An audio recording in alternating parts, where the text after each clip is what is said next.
Chapter 838. The pirates of Jomis looked over the bushes, trees, and brambles to see the vast expanse of land on the other side. The farms that provided the steam city with a small amount of food were spread across the long, narrow, and winding spiral plains, and this was the end of the field. The steam engines that moved on caterpillar tracks were either working among the crops, plowing the black soil, or setting fire to the stalks. Cruise ships shuttled back and forth leisurely. It looked like they were sailing through the fields, but that was because the mud and vegetation on both sides of the canal blocked the view. The ships went back and forth between the city and the country villas endlessly, bringing fuel and alchemy potions, stones, cement, and all kinds of luxury goods. Then, they carried the food through the vast fields of mansions and mills back to the city. Most of the dwarves lived in the city, but a few wealthy families still built their own farms on the spiral plains in the hinterland of Jomis Island. Although Jomis Island relied on the Ramsey continent to transport most of its food, the spices and gaff meat produced from the farms were still very popular among the dwarves of the Steam City. It was an indispensable part of their diet. Unlike the propaganda, when the currency exchange center was opened on the Ramsey continent, the dwarves still did not approve of the idea of storing their wealth in institutions run by other people.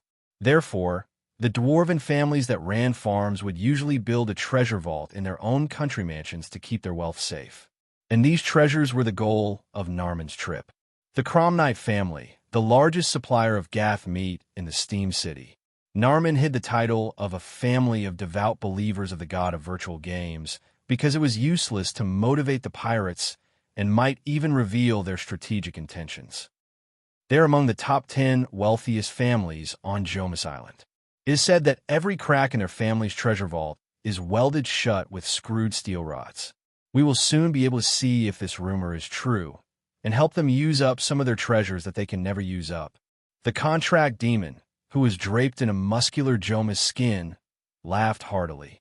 His laughter infected the dozen or so riders around him who were riding side by his side on the saddle. Hearing their leader's introduction, all the pirates of Jorms became excited. Some of them even began to organize their mounts' saddlebags so that they would be able to carry more treasures when the time came.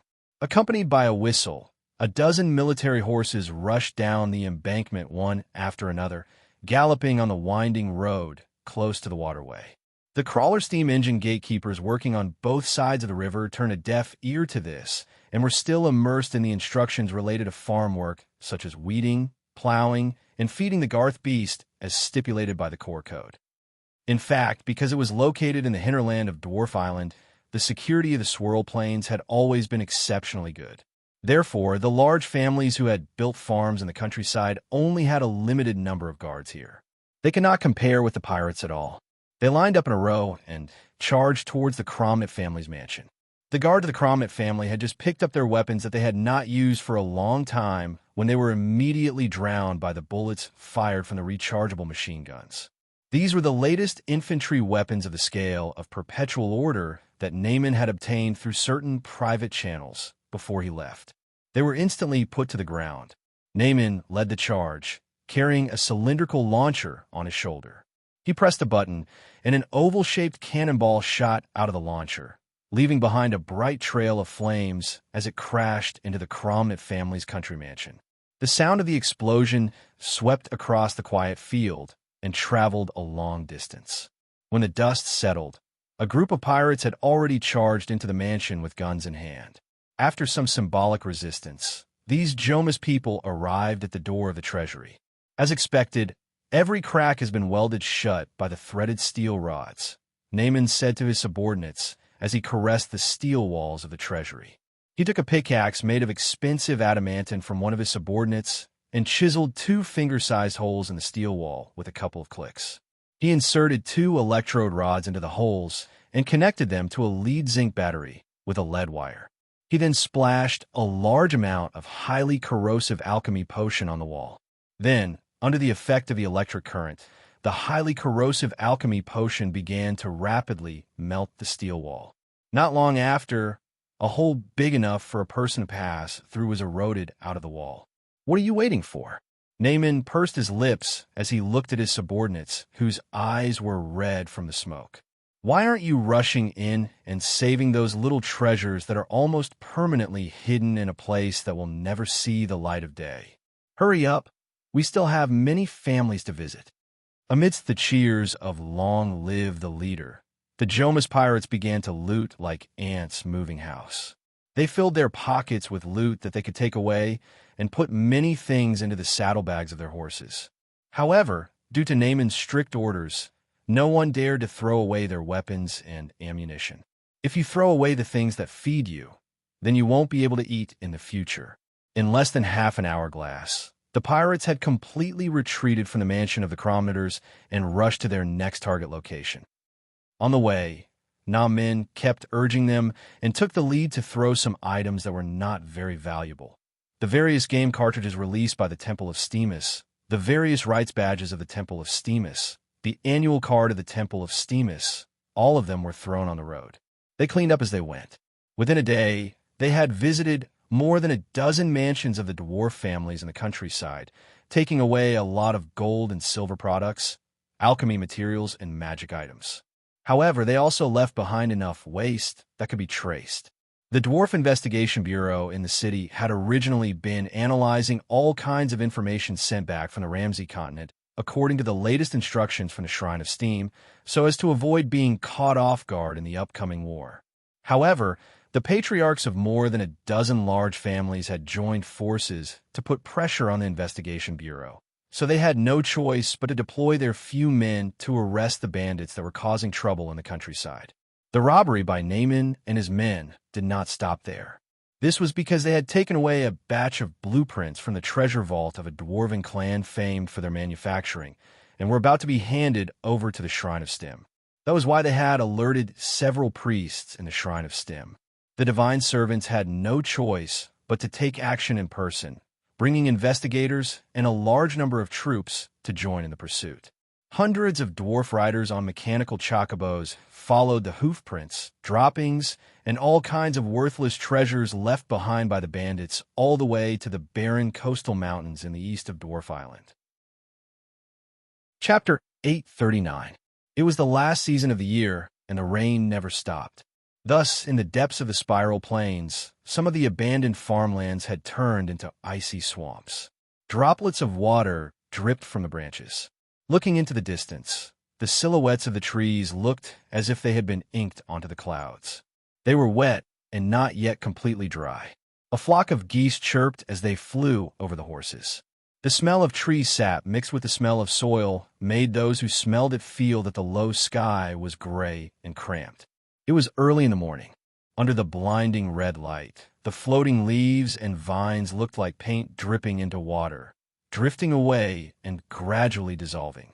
Standing on a small hill, Naaman could see the steamboats chasing after them on the waterway of the spiral plains. They brought with them black smoke and rumbling sounds. It's time to go. Naaman woke up his pirate subordinates who had been sleeping for several hourglasses. The sun had yet to rise.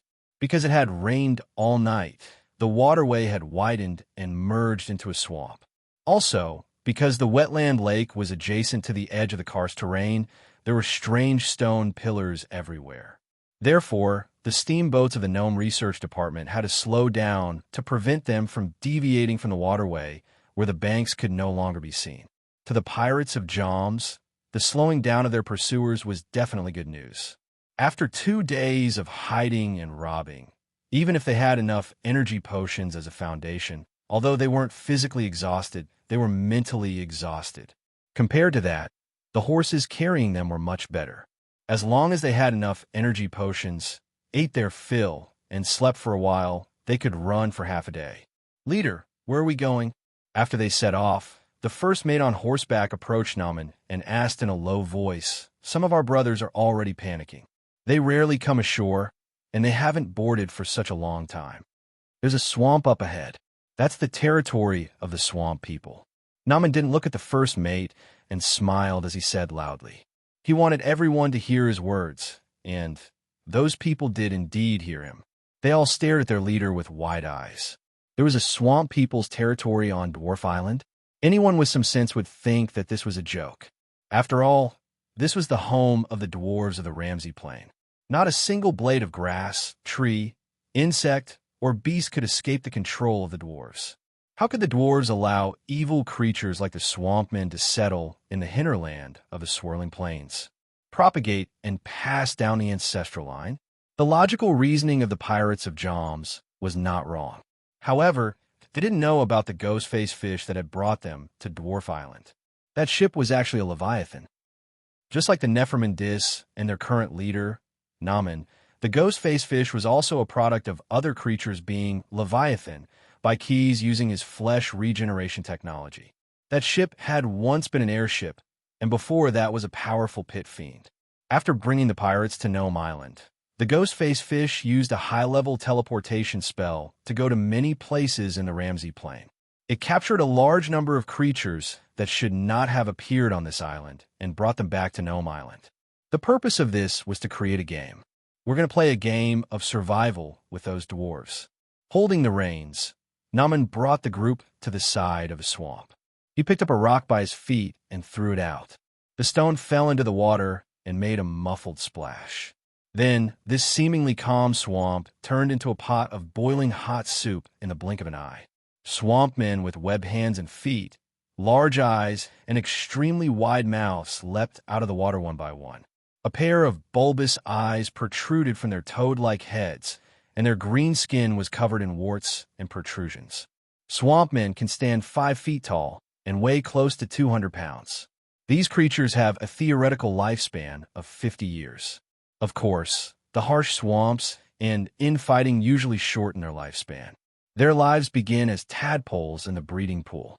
They can grow up to 3 feet long before they grow their hands and feet, and can live on land afterwards. After successfully killing a humanoid, the clan will accept the young swamp men, and the losers will be exiled.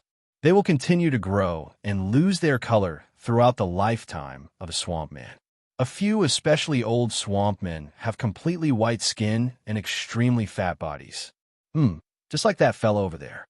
Due to the magical effects of the swampman's croaks, mortals within 30 feet of them would usually fall into a state of trembling when they heard the terrifying croaking. Even though the pirates of Joms were known for their audacity, there were hundreds of swamp men in the swamp. It was difficult for them not to be affected by the croaking. That was why Namen began to explain the creature's habits and characteristics. Humans were like that. Fear often stemmed from the unknown. The more they understood, the easier it was for their courage to be stimulated. With Namen's explanation, his subordinates gradually calmed down. Their hands no longer trembled. They held their weapons firmly and aimed at the swampmen outlaws who were baring their fangs and claws as they prepared to pounce on the shore. They were ready to fire. However, Namen stopped them. He began to shout at the swampmen and boggart. For a leviathan creature that was transformed from a packed demon, Namen could speak any language that could be used by living creatures just by opening his mouth. He spoke Pagadar with greater fluency than even the young swampmen who were approaching. In their clans, only the oldest elders could speak like this. That was why the young swampmen all stopped 10 feet away from the shore. That was the furthest their sticky tongues could attack. Stopping outside that range was a clear indication that they were unwilling to resort to violence for the time being. After a short while, the white and fat swampman elder that Namen had seen before arrived at the shore, escorted by dozens of sturdy swampman warriors who wore armor made of tanned leather and shells. He stopped a dozen feet away as well. "Croak, who are you, and why do you speak my language?" There was no concept of we and boggart, since the entire clan could be considered the elder's personal property. Namen grinned at the swampman elder. He took out a bundle of licorice sticks from the saddlebag of his mount and tossed them at the swampman. Just as the licorice was about to fall into the mouth, a long tongue covered in mucus instantly intercepted it, and it was quickly sucked back into the elder's fat mouth. "How did you know I like this licorice? You're carrying food on you?" Greed and urgency leaked out of the swampman elder's light bulb-sized round eyes, as if he would order his clansmen to ransack Namen and the others in the next moment just to find a few more licorice sticks to satisfy his craving. Chapter 840. The swampman elders are the owners of their clans. They are happy to have their clans serve their eccentricities, Naaman explained to his men after they left the swamp. Not only were they not raided, they even managed to trick the swampman elder into setting up an ambush for the dwarf trackers after revealing the fact that every dwarf chocobo rider had such a bundle of licorice sticks in their field rations to the swampman elder. However, while they were in awe of their leader's knowledge, the Yorm's pirates did not think of a question. When did the swampman elder become addicted to the taste of licorice sticks? The answer was 10 years ago. Back when King's Landing was first established, Naaman had traversed the entire Ramsey Plain alone. In the vast Black Willow Swamp, he disguised himself and fed hundreds of swampman elders the snacks of licorice sticks. In the end, only one swampman elder became addicted to the food. After that, the spies of the Scale of Perpetual Order would secretly place licorice sticks in the elder's territory on a regular basis. Similarly, there was a group of harpies who were addicted to collecting gnome jewelry, a few golems who were addicted to eating the steel forged by the gnomes, a hunting group of gnolls who were obsessed with the flesh of the gnomes, and chimeras who were jealous of the gnomes' treasures. It took Naaman 10 years to find these monsters all over the Ramsey Plain. The reason he did not use spells to force them to attack the gnomes was because of the game he was playing today. 10 years was not a long time, considering the devil's ability to set things up. According to Key's instructions, he had dragged the virtual game into reality and used it to strike a blow to Key's divine title. By the time the Gnome Research Bureau's steamship fleet had entered the swampmen stacked rocks beneath the surface of the water. The monsters had glued them together with the mucus secreted from their glands, were quickly dragged along by the steamships. With a series of crunching noises, the swampmen floated to the surface of the water one after another.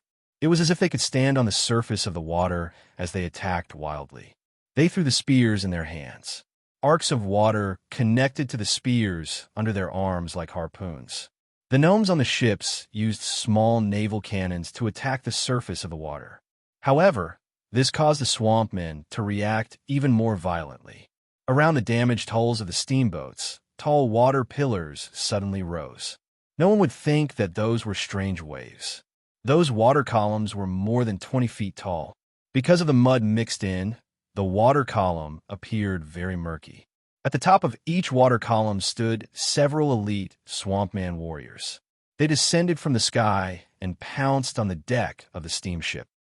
Although each steamship had a few robotic chocobo riders accompanying them, the space on the deck was limited, and these warriors equipped with advanced weaponry could not effectively attack the swamps. When the first steamship ran aground and gradually capsized, the pilots of the other steamships all turned the rudders and steered the ships towards the swamp shore. With an ear-piercing screech, they rushed to the shallows on the shore. Some of the gnomes and swampmen who could not keep their footing fell from the bow of the ship, landing heavily on the ground. The steamships were like inclined ramps. The robotic chocobo riders hidden under the decks quickly landed on the deck. They gathered on the shore and began to turn the tide of the battle. After a difficult battle, although the gnomes had the advantage in firepower, they finally managed to drive away the swampman clans. However, they still paid the price of one steamship sinking, for steamships severely damaged, more than 30 gnomes injured, and more than a dozen robotic chocobo riders killed. Their bodies were dragged into the swamp. Moreover, they were confused by the sudden battle. Where did these monsters come from? Almost all the survivors had a lot of questions in their minds. The gnome investigators began to use the portable communication devices they carried with them to frantically request for backup from the Steam City. At the same time, they all retreated from the shore as far as possible. However, before the reinforcements from the Steam City could arrive, they were attacked by several hunting groups of gnolls. Their originally organized formation was scattered. Unable to take care of each other, the smaller number of gnomes who were separated could only rely on the speed and stamina of the robotic chocobos to escape. However, the gnolls were also known for their stamina. It was actually very difficult to break out of the encirclement. When the reinforcements arrived, a large number of robotic chocobo riders used light and heavy firepower to finish off the gnoll hunting groups. They began to split up to search for possible survivors. In the end, they only found some severed limbs and even more mysterious corpses that did not seem to have been eaten by gnolls. Instead, they were pecked to death by some birds. Furthermore, the dwarves seemed to have been robbed before they died.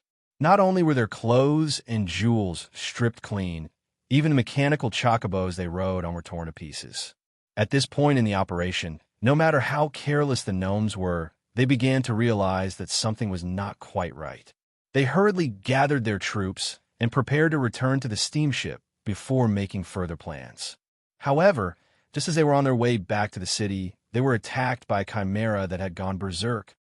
Unlike swamp men, gnolls, and suspected harpies and other creatures that were interested in eating metal, chimeras did not appear in groups.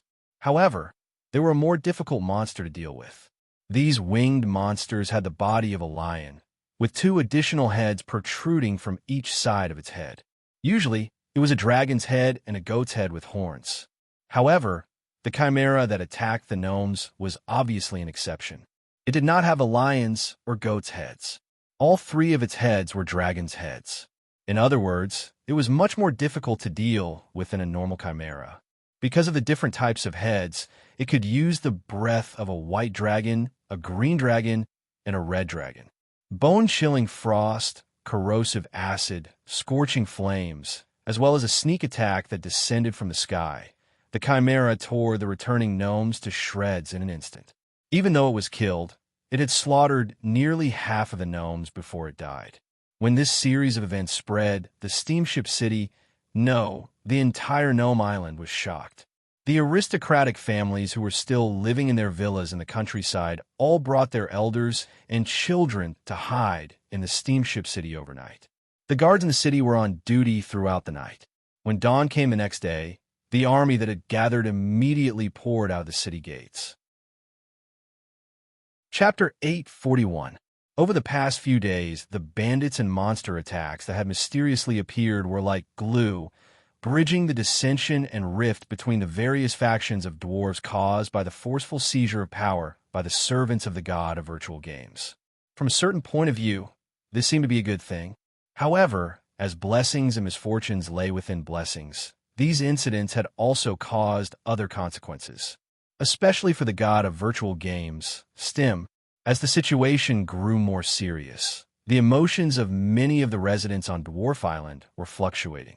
According to the statistics compiled by the priests of the temple, the number of people on the island who played the virtual game for 5 hourglasses or more had greatly decreased compared to before. As a result, Stim's steady growth of divine power had gradually slowed down. In order to reconstruct his clone, he even had to use what little divine power he had left. What was worse was that Stim felt a deeper sense of threat. The bandits and monster attacks seemed to be some sort of game. Even though it was happening not in the virtual world, but in reality, it was still connected to the game. Therefore, his failure in the game, Stim did not want to admit this, had even caused the divinity of the game to become estranged from the divinity of the game. A god must fulfill his divinity. If he could not fulfill his duties, his divinity would gradually become estranged, then abandoned, and finally stripped away. If Stim, who had just reached the standard of a lesser god, suddenly lost his core divinity of game, he would not even have the chance to turn things around and would instantly be demoted to the mortal realm. That kind of result was completely unacceptable to him. I need a victory. Stim's last clone, sitting in the middle of the temple, had a furious look on his face. The clergy, who were kneeling on the lapis lazuli floor like ostriches, trembled as they felt the wrath of their god. The emperor was tied up like a dumpling by chains formed from divine power, his mouth sealed. He was hung upside down from the ceiling of the temple by Stim, watching this interesting farce from a unique perspective. Stim stood up. The skin he was using now was not the lightning monk he had used in the Ramsey continent, but the body of a young and slightly plump dwarf. He stretched out a finger, and a map of the entire dwarf island was projected onto the floor of the temple. Every mountain and river was vivid and lifelike. The fog of war has been dispelled, God's incarnation said in a deep voice. He had already sent Mu with the sacred artifacts to follow the army of the City of Steam to various parts of Dwarf Island. The artifacts they carried were like signal towers, allowing Stim to see the entire dwarf island with a very small amount of divine power. As a god whose job was to run a game, Stim naturally knew all sorts of ways to gain an asymmetrical and immoral advantage in the game. Cheating must die. Although he had issued oracles more than once to punish game participants who tried to use these methods in the game, he did not feel guilty about using them himself in order to win. The bandits had been circling the ring-shaped mountain range for 2 days. Stim's incarnation pointed at the icon representing the pirates of Namen on the map and snapped his stubby fingers. The continuous drizzle will make them tired. The sudden earthquake will cut off their path, and the frequent appearance of wild beasts may cause them to lose members. The divine power, undetectable by mortals, made his words come true one by one. Not only did this guy use a see-through hack, but he also changed the terrain for his competitors. Mobilize all the airships in the city of Steam and carry the mechanical chocobo riders. We must eliminate all the bandits today. Among the priests kneeling in front of him, an old dwarf, over 200 years old, raised his head. Great God, your will is our command. However, according to the results of the investigation, a large fleet is now sailing towards Dwarf Island. It is so large that only the King's Landing city of the scale of perpetual order can organize it in the entire Ramsey Plain. Therefore, all the guards in the city of Steam have been adjusted to level 1 combat response status. If the airships are deployed now, I'm afraid. In fact, Stim knew that the dwarf priest was right. However, when he considered the threat that the game posed to the stability of his priesthood, his attitude wavered. He interrupted the priest. Therefore, we must eliminate all the bandits as soon as possible. That way, the airships can return as soon as possible and continue their defense mission. Although his tone was displeased, the god of virtual games did not punish the priest who raised the suggestion. Instead, he raised the dwarf priest's level on the spot and appointed him as the field priest who would accompany the airships. Half an hourglass later, the airships departed from the city of Steam. In the temple of virtual games, only Stim's avatar and the emperor who was hanging upside down from the ceiling were left. The army is approaching. When the seal on his mouth was removed, the emperor's first sentence was a statement of fact. The expeditionary army of King's Landing City is about to reach the shore, and the priesthood related to the game does not tolerate failure. You seem to be caught in a dilemma. The former question was what the emperor heard while he was hanging from the ceiling, while the latter was what he deduced from his understanding of the gods. You should know. Stim's avatar crooked his finger, and the emperor hung from the ceiling to the ground, but the divine rope around his body was not untied. I'll let you speak, not out of mercy. If you can only contribute some meaningless content, then I don't mind being unable to speak forever. Mercy and forgiveness are not the domain of my priesthood. The emperor nodded, and from Stim's perspective, he merely craned his neck. As you wish, great god of virtual games, he continued. But why do you want me to say it? I mean, the method I'm about to say, isn't it something you've already thought of? Upload all the consciousness of the dwarves in the city of Steam and turn them into a special petitioner that lives in your hidden servers all over the Ramsey Plain. Then, transform their bodies into monsters to fight against King's Landing City. Stim lowered his head and stared into the Emperor's eyes. Chapter 842. After a long delay, the storm finally arrived. It was as if a dense mass of air had suddenly been released. It was a hot night. Lightning flashed and thunder rumbled. Rain pounded on the steam city. The ropes and rigging on the docks swayed and lashed at the ships moored at the docks and the side walls of the buildings on the shore. This was the first real storm that the steam city had faced in a long time, but the local gnomes reacted skillfully and professionally. Various small airships quickly descended to the ground and hid in the temporary open space under the rain, waiting for the weather to improve. The large airships could not hide in the rain, but they were temporarily transferred from the city to participate in the bandit suppression mission in the ring-shaped mountains. Fortunately, there was no need for shelter. Throughout the city, except for the sturdiest bridges and chains, all the other resiliently connected buildings had one end removed to prevent the wind from moving too fast and too far in breaking them. When the storm came, it was impossible to travel through the steam city. Inside the breakwater, in the narrow gaps between the ships, the water shook violently but could not form waves. The seawater that hit the ships outside the city had no such restrictions. The ships at the entrance of the sea urchin, thorn, all gathered together to form a wall to protect the merchant ships inside. Large warships, tugboats, and ships that could not enter the breakwater sailed to a distant fjord to avoid being pushed to the outer wall of the port. Through one of the windows in the corridor of the temple, Stim's clone looked out for a moment, before turning back to look at the emperor, who was still bound like a dumpling by his divine chains. There will be a storm even more powerful than this. The emperor could not speak or express his opinion. He could only nod. He was well aware of the cause of this storm. Even if Stim was not a god who controlled the divine titles of wind and storm, he could still use more divine power to change the weather if he wanted. Tonight, the Steam City will implement a quota power supply system, Stim said. He was not trying to explain anything to the emperor, but just looking for someone to listen to. When there are 2 hourglasses, the communication equipment in the Dry Falls district will not work, and the suspension bridge there will be unlocked, so the residents living in that neighborhood will lose contact with the entire Steam City for 2 hourglasses. That's enough, and even a little more time, the emperor said in his heart. However, he still couldn't say anything. Even if he didn't have any resistance to what he was going to do next, he might even be a little eager to give it a try. However, Stim still wouldn't let him speak. It was as if every word he said would offend this great god. As if he was walking a dog, Stim led the emperor into the rain, and their figures disappeared. When he reappeared, he was already in the center of the Dry Waterfall District. The Dry Waterfall District was a satellite town of the Steam City. It was located at the top of a cliff 3 to 4 miles north of the city. The reason why it was named Dry Waterfall was because there was a waterfall on the cliff where the town was located. But as the city developed, the river was diverted by the dwarfs to the central water plant of Steam City, which was used for the daily drinking water of more than 1 million dwarfs. Some civilians still remained in the Dry Waterfall District. Most of them would use the suspension bridge to walk down the cliff and take the train to the factories in the Steam City to work.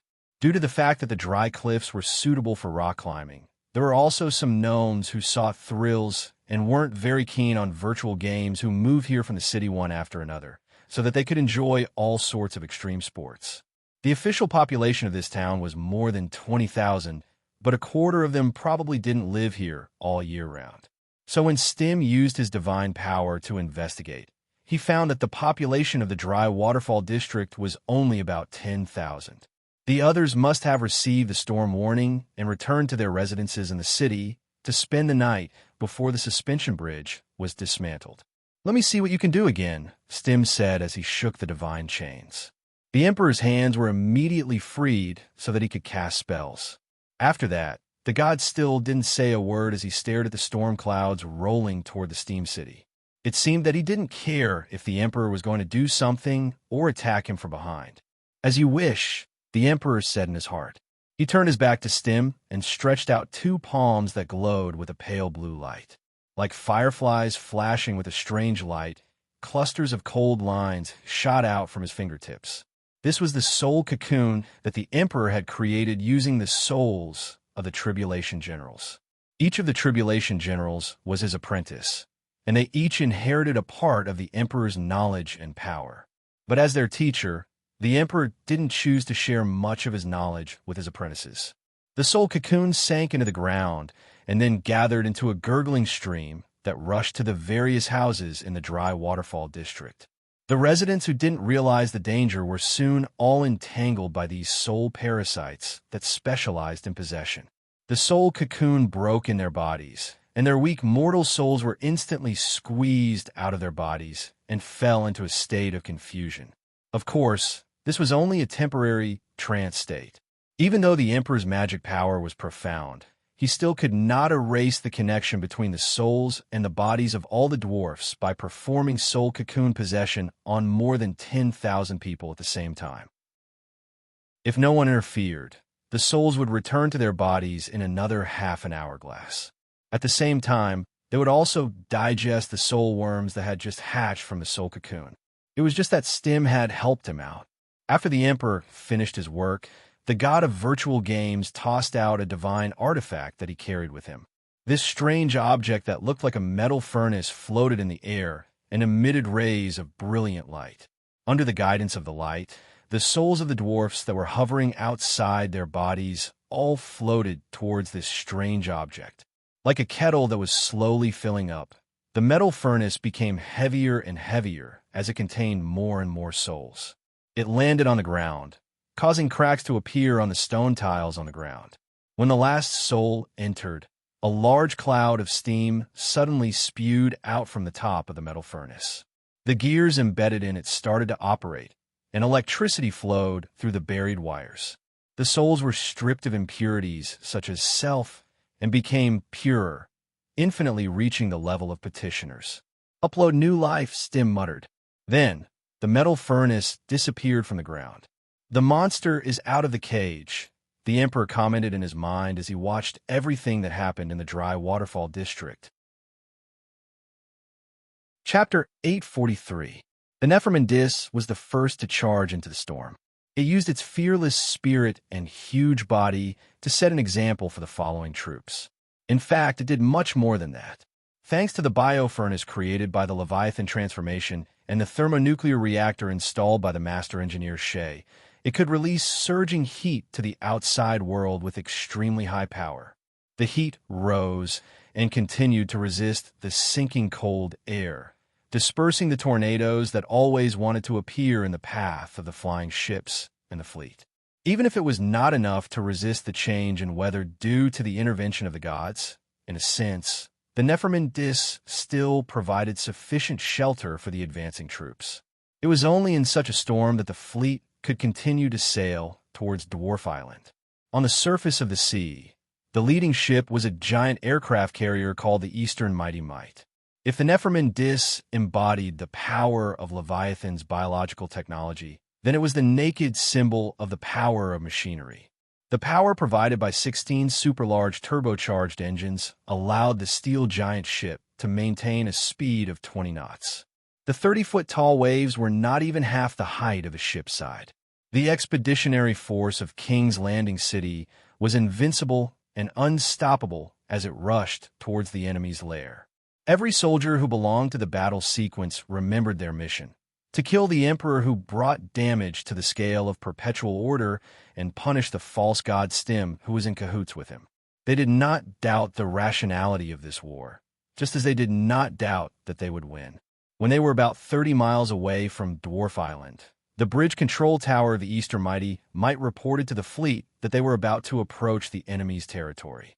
On the deck of the steel ships behind, ironwood totem poles about 6 feet in diameter and 12 feet in height rose.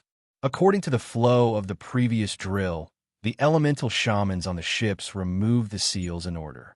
In order to inject magic into these large totem poles, more than 300 elemental shamans worked together.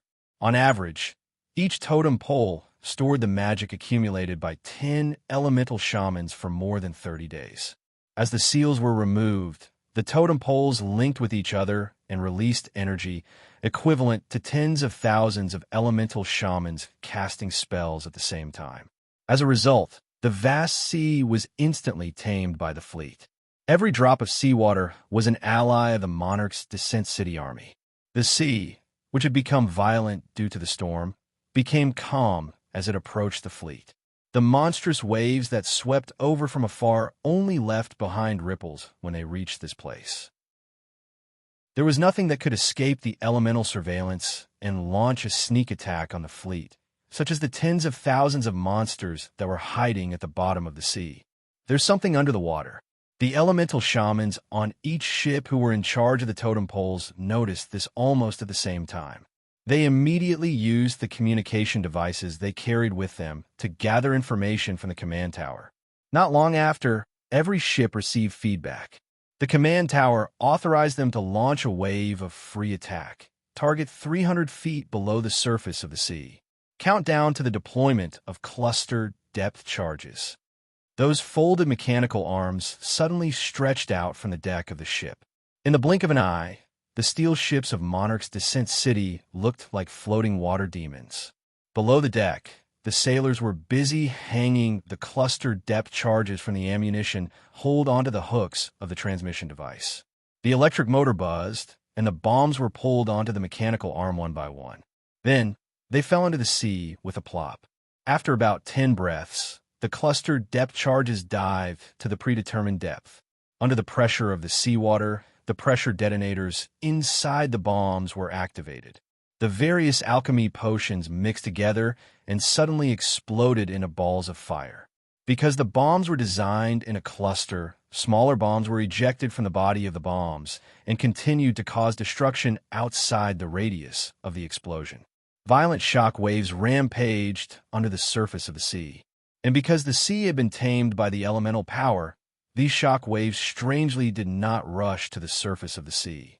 This also caused the shock waves to be more intense in the horizontal direction and transmitted to the bottom of the sea. Therefore, the ships floating on the surface of the sea were not affected. Only the monsters hidden under the sea suffered all the damage from this chain of explosions. The explosions were so violent, so much so that although there were a large number of monster remains that had been torn into pieces, kneaded into dough shapes, and folded into the shape of a fried dough twist floating on the surface of the sea, the surviving monsters still emerged from the surface of the sea and roared in an unknown language as they launched what could be called a suicide attack on the steel ships. Only then did the observers of the fleet see the true appearance of these monsters. They're like monsters with legs and hands. Their bodies are grayish-brown. There's a big mouth on their faces that is filled with rows of intersecting teeth. It occupies the most important part of the ball-shaped body of this creature. They have no weapons in their hands, but the tips of their claws are shining with a metallic luster. According to the flame reaction experiments conducted on their remains, their claws contain calcium. In the form of radio waves, this information was transmitted from the analysis center of the command tower to every ship. Next, escalator-like conveyor belts rose from the decks of the ships. The wood golems that had been activated by the elemental shamans at the bottom of the warehouse stepped on the steps of the conveyor belt and were transported up one by one.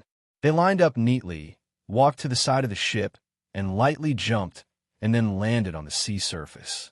These wood golems were about the size of an ordinary person.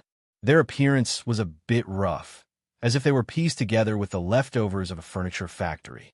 But in fact, the material used to make the wood golems was dense and fine-grained wood, and in the process of making them, it was necessary to sprinkle a lot of rare alchemy powder and mashed herbs.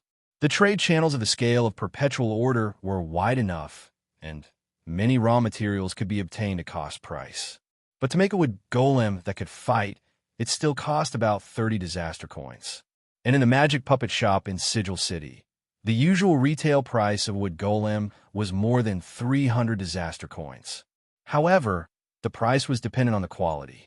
These war machines that were carved from rare wood and then assembled into a seemingly rough human shape, and then hinged with 4 limbs, could not only rely on their mutated legs to perfectly adapt to water combat, but they could also be used as a platform to carry many weapons on the water. Each wood golem had a thick right arm, which contained a small boiler used to drive the steam crossbow. Before they were made, they were implanted with the specialty of being proficient in aiming by spellcasters. There was almost no need to deliberately aim. These wood golems could easily find the movement trajectory of the swimming monsters, and then they would shoot an arrow, which had a high probability of hitting the enemy's head. And in the face of close combat, their arms, which were the same size as a normal person and held a cold iron sword, were like cheating. Under the joint action of the hinges, mortise and tenon structure, and the spherical joints, this arm could not only rotate more than 270 degrees, but it also had an amazing speed. Even if the enemy dodged the wood golem's shot, when facing it directly, they would still hit a curtain of swords. Chapter 844. You didn't expect them to do that, Stim said, his face ashen as he stared into the depths of the sea from the edge of an uninhabited cliff in the Dry Falls district. The god had already seen the rows of pygmy monsters leaping into the dark waters from the edge of the cliff, before using their webbed feet to push against the water as hard as they could across clumps of gravel and rocks, over protruding rocks and seaweed growing on old ship hulls, and over the seawater filled with the smell of diesel near the sea urchin Spike's wharf as they swam into the distance and were slaughtered. "Those aren't scales, but some kind of hard scab," the Emperor replied calmly. He had just realized that the god of virtual games had restored his ability to speak. Now, he used the calm tone that he often used when he was still a researcher in Demon Fall and replied concisely, "I'm referring to the creations that you call Bayan gnomes. They are covered with a layer of scale-like armor. Naturally, to create a new species, even with the participation of the gods, it would take at least hundreds of years for it to be finalized. And the entire race of Bayan pygmies that I modified had only lived for 2 hourglasses. They are weak in every aspect, and that's actually very normal." Stim glared at him, but the Emperor continued to speak with fervor, with no intention of stopping to explain. "It's just that the surviving Bayan pygmies are undergoing irreversible evolution. It's so weak that you might not have noticed it. But evolution is evolution. As long as there's enough population size and enough external pressure, evolution will eventually manifest itself as external changes, and life will always find a way out for itself." To be honest, the Emperor's words were not false. The Bayan pygmies that were fighting against the wood golems were indeed evolving at an astonishing rate. Some of the injured Bayan pygmies that were lucky enough to survive would feed on the corpses of their companions. As they replenished their energy, their wounds would gradually heal, and the weak factors that allowed them to survive would also be magnified to varying degrees. In fact, the evolution had already begun after they were attacked by the depth charges. The Bayan pygmies that survived the shockwave all developed hard scabs on their skin to weaken the impact of the explosion. But that was just a common evolution. What was even more unbelievable was that the Bayan pygmies themselves were evolving differently as they fought against the wood golems. The Bayan pygmies that relied on emergency braking or sudden swerving to avoid being shot by the wood golem steam crossbows had their fins growing in size. The Bayan pygmies that were injured in exchange for avoiding a headshot either had their brains gradually spread to other parts of their body, or their hard scabs turned into real armor. The reason for this phenomenon is because their souls haven't fully adapted to their bodies and the soul cocoons that I've bestowed upon them. But the Bayan pygmies and pygmies is in pygmy and pygmies, and Bayan pygmy, SSS pygmies, est. Or perhaps, before all the evolutions to facilitate combat were finalized, these pitiful fellows would all fall at the hands of those with demon statues. Chapter 845. Other than the basic function of killing, some of the ice elementals summoned by the elemental cannonballs also had the important mission of collecting samples. They would not directly eradicate the gnomes by strangling them. Instead, they would turn into an ice coffin and encase them within their bodies. Every time such a mission was completed, these ice elementals would quickly move towards the flagship of King's Landing City, the Eastern Mighty Might. They would be salvaged by the sailors on the deck and then transported to the bottom floor of the bridge control tower. There, Snyder had temporarily built a cabin for himself as a special laboratory during wartime. Of course, this laboratory was for public use. The great engineers Shay and the ogre shaman Puro would also appear here to assist the Demolik in his research. In other words, the gnomes that were sent here to be experimented on were unfortunately subjected to 3 different types of torture. From a certain point of view, compared to their kind that were directly killed, their fate was even more tragic. However, since they were no longer natural creatures, but monsters that had almost lost their self-awareness, moral standards no longer applied to them. The first to experiment was always Paru. Actions speak louder than words was the nature of the ogres. Snade used magic to help him control the ice elementals to thaw them. This way, the ogre shaman could skip the step of cutting open the ice coffin. He first grabbed the 6 gnomes and fixed them on 6 stainless steel dissection tables. To prevent the samples from struggling, Snade and Shay used magic and anesthetic gas to make the 3 monsters fall into a deeper sleep. Next, accompanied by the buzzing sound of an electric wheel saw, Paru began his work. Due to his talent in biological dissection, even though he had only read some illustrations of the gnome's body structure, through observation, they had already guessed that these new monsters might have originally been gnomes. Palu's technique was still very mature when it came to dissecting the gnomes. Not only did he not break any of the sample's bones, but he also dissected the muscles, organs, nerves, and bones of the gnomes and kept the samples alive. Even with Shay's life support equipment and the help of the Demolika's magic, it was not easy to achieve this. This required the dissection speed and the dexterity of the fingers of the surgeon to be extremely high.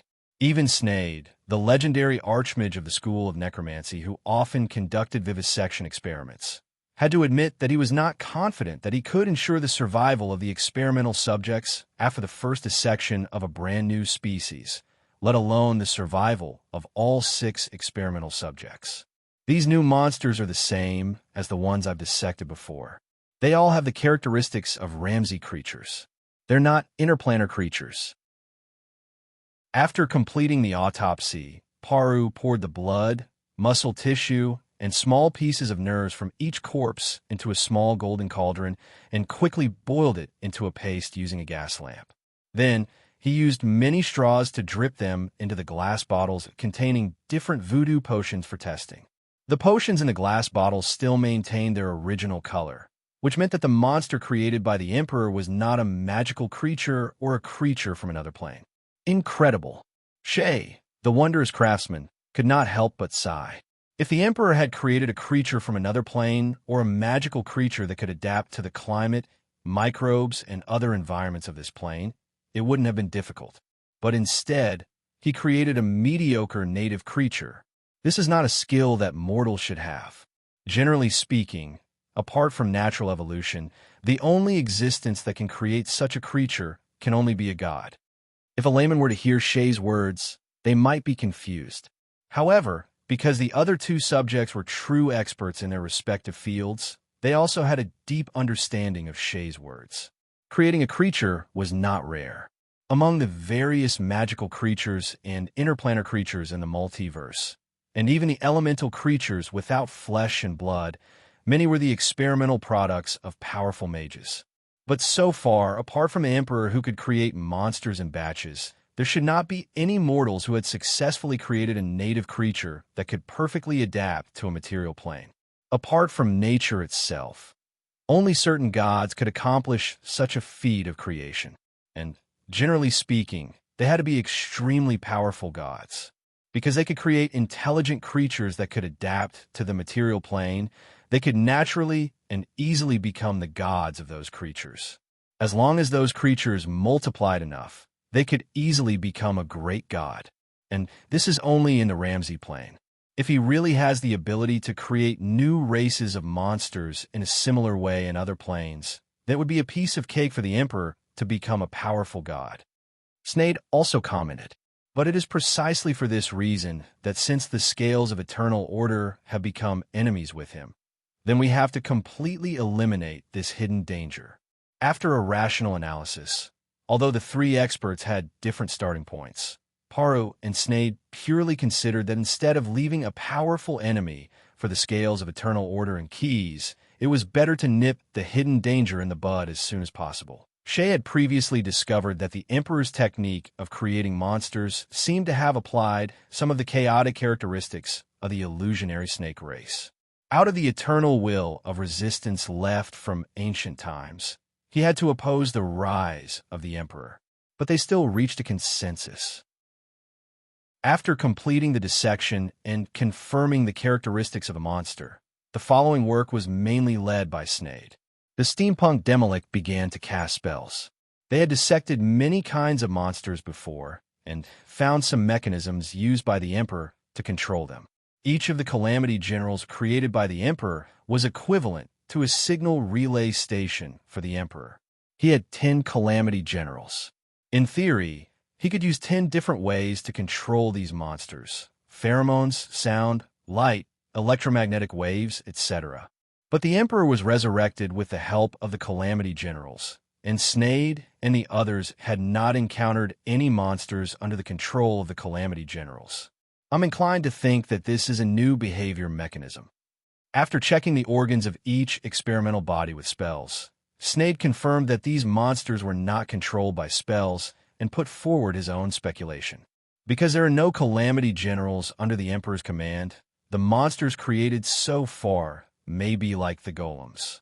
After the Emperor instills the basic knowledge and mission goals into them, the rest is completely dependent on their own judgment to deal with. But without precise control, if the Emperor wants to complete his goal, won't it become a matter of probability? Only when enough intelligent creatures are transformed into monsters can the Emperor be closer to completing the mission, Shay asked. From the Emperor's point of view, the only reasonable solution is to transform as many dwarfs on Dwarf Island as possible into monsters. But will Stim really agree with him? I mean, is that God the god of the dwarfs? Chapter 846. You really don't intend to do anything. Looking at the god of virtual games, Stim, who had his back to him, the Emperor asked nonchalantly. After all, 20,000 new petitioners in your divine realm may not be of good quality, but the welcome change in numbers would definitely compensate for the reluctance and sorrow in your heart. As the god of the dwarfs, even if his core divinity was virtual games, the divinity of dwarfs would still affect him in some way, stripping away the lives of more than 20,000 dwarves. Even if it wasn't killing the goose that laid the golden eggs, and even if the souls of those dwarves would obtain eternal life in the virtual server of their kingdom in the form of some special petitioners, Stim still felt a little sad. Tears had already seeped out of his clone's eyes, but were immediately wiped away by divine power. Now that you mention it, it really is. Stim, who had his back to the Emperor, grinned viciously. Divine power instantly appeared in his hand, and a thunderbolt that was created out of thin air was instantly transmitted to the Emperor through the chain. Additional special petitioners increased divine power. Perhaps the quality isn't good enough, but the quantity is worth celebrating. Fortunately, Stim at least maintained his rationality and didn't use all of the gratifying increase in power on the Emperor. Staring at the Wufu dwarfs that were almost slaughtered on the distant sea, the god raised his palm. He wanted to use divine power to bless those unclean monsters. He wanted to create a suitable battlefield for them. I advise you not to do so. Smoke came out of the Emperor's mouth, and because his vocal cords were burned by the thunderbolt, his voice was a little hoarse. Life will find a way out for itself. Only by going through enough training could they become stronger. Moreover, the spellcasters of King's Landing City have used elemental magic to complete the transformation of this region of the sea. Rather than wasting your energy to create an advantage for the Wufu dwarfs, you might as well look for the next Dry Falls district. The best way is to provide more samples for the evolution. Stim turned his head abruptly and glared at the Emperor.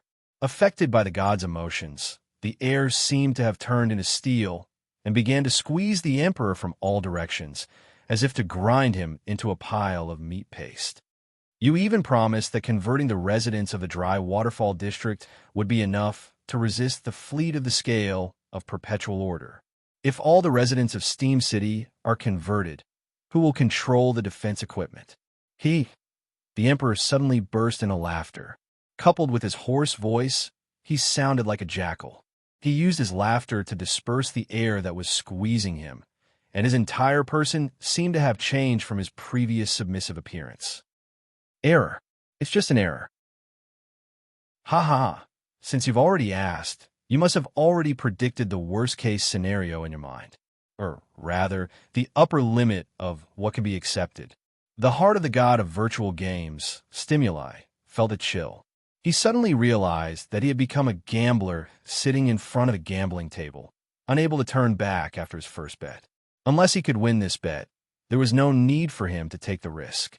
This time, although he realized that he had been deceived, he did not waste his divine power to punish the Emperor who had deceived him. He pressed his palm down.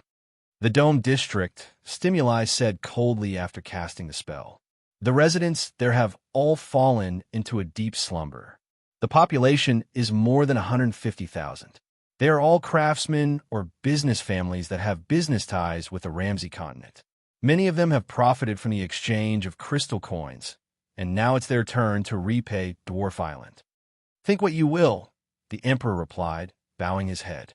Then, his body slipped into the void, and the chain formed from divine power followed him to the center of the Dome District. The Emperor stood on top of a landmark called the Steam Dome.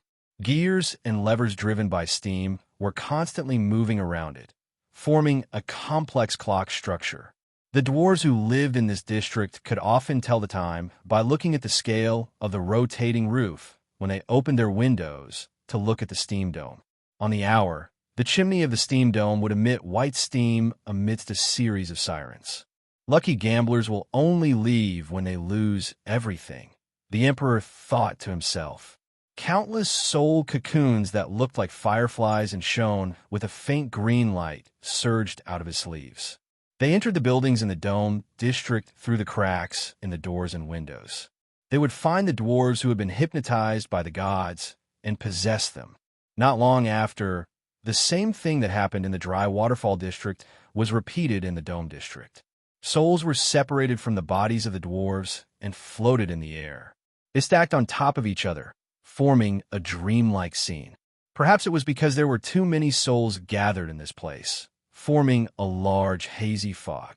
In the end, the fog and the souls were all sucked into Stimuli's divine artifact, completing the process of uploading a new life. Those little monsters have been cleaned up, Blue the Ogre said to his brother, Nalu. The commander of the expedition launched by the scale of perpetual order from King's Landing City was this brawny ogre. Even though the size of the three ogre brothers was taken into consideration, the bridge command room of the Eastern Might was designed to be spacious enough. However, Nalu still had to use the transformation bracelet that Snade had specially made for him to shrink his body to the size of his brother. Only then could he stay in the bridge. The reason why Keyes gave him the command of this expedition was mainly because of his title, Weapon Master. The scale of perpetual order had already dabbled in the field of weapon creation. In this war, he would be able to test those weapons in actual combat. The best candidate to lead this experiment was undoubtedly Nalu the Ogre, who was an avid combat enthusiast and was familiar with the characteristics of various weapons. Order the fleet to prepare to launch the ballistic missiles and the landing ships to charge. Inform the Nefermendis to prepare to airdrop the signal coordinates to Steam City. Everyone get ready. Nalu turned his head from the spiritual spell visual projection on the bridge and loudly ordered a team of kobold messengers from the Dragon Clan who were standing upright, including those secret attack weapons. Throw them all into this siege and landing battle. We don't want to use those tactics to add fuel to the fire. Since we're going to fire the first shot, let's make it loud and clear. Chapter 847.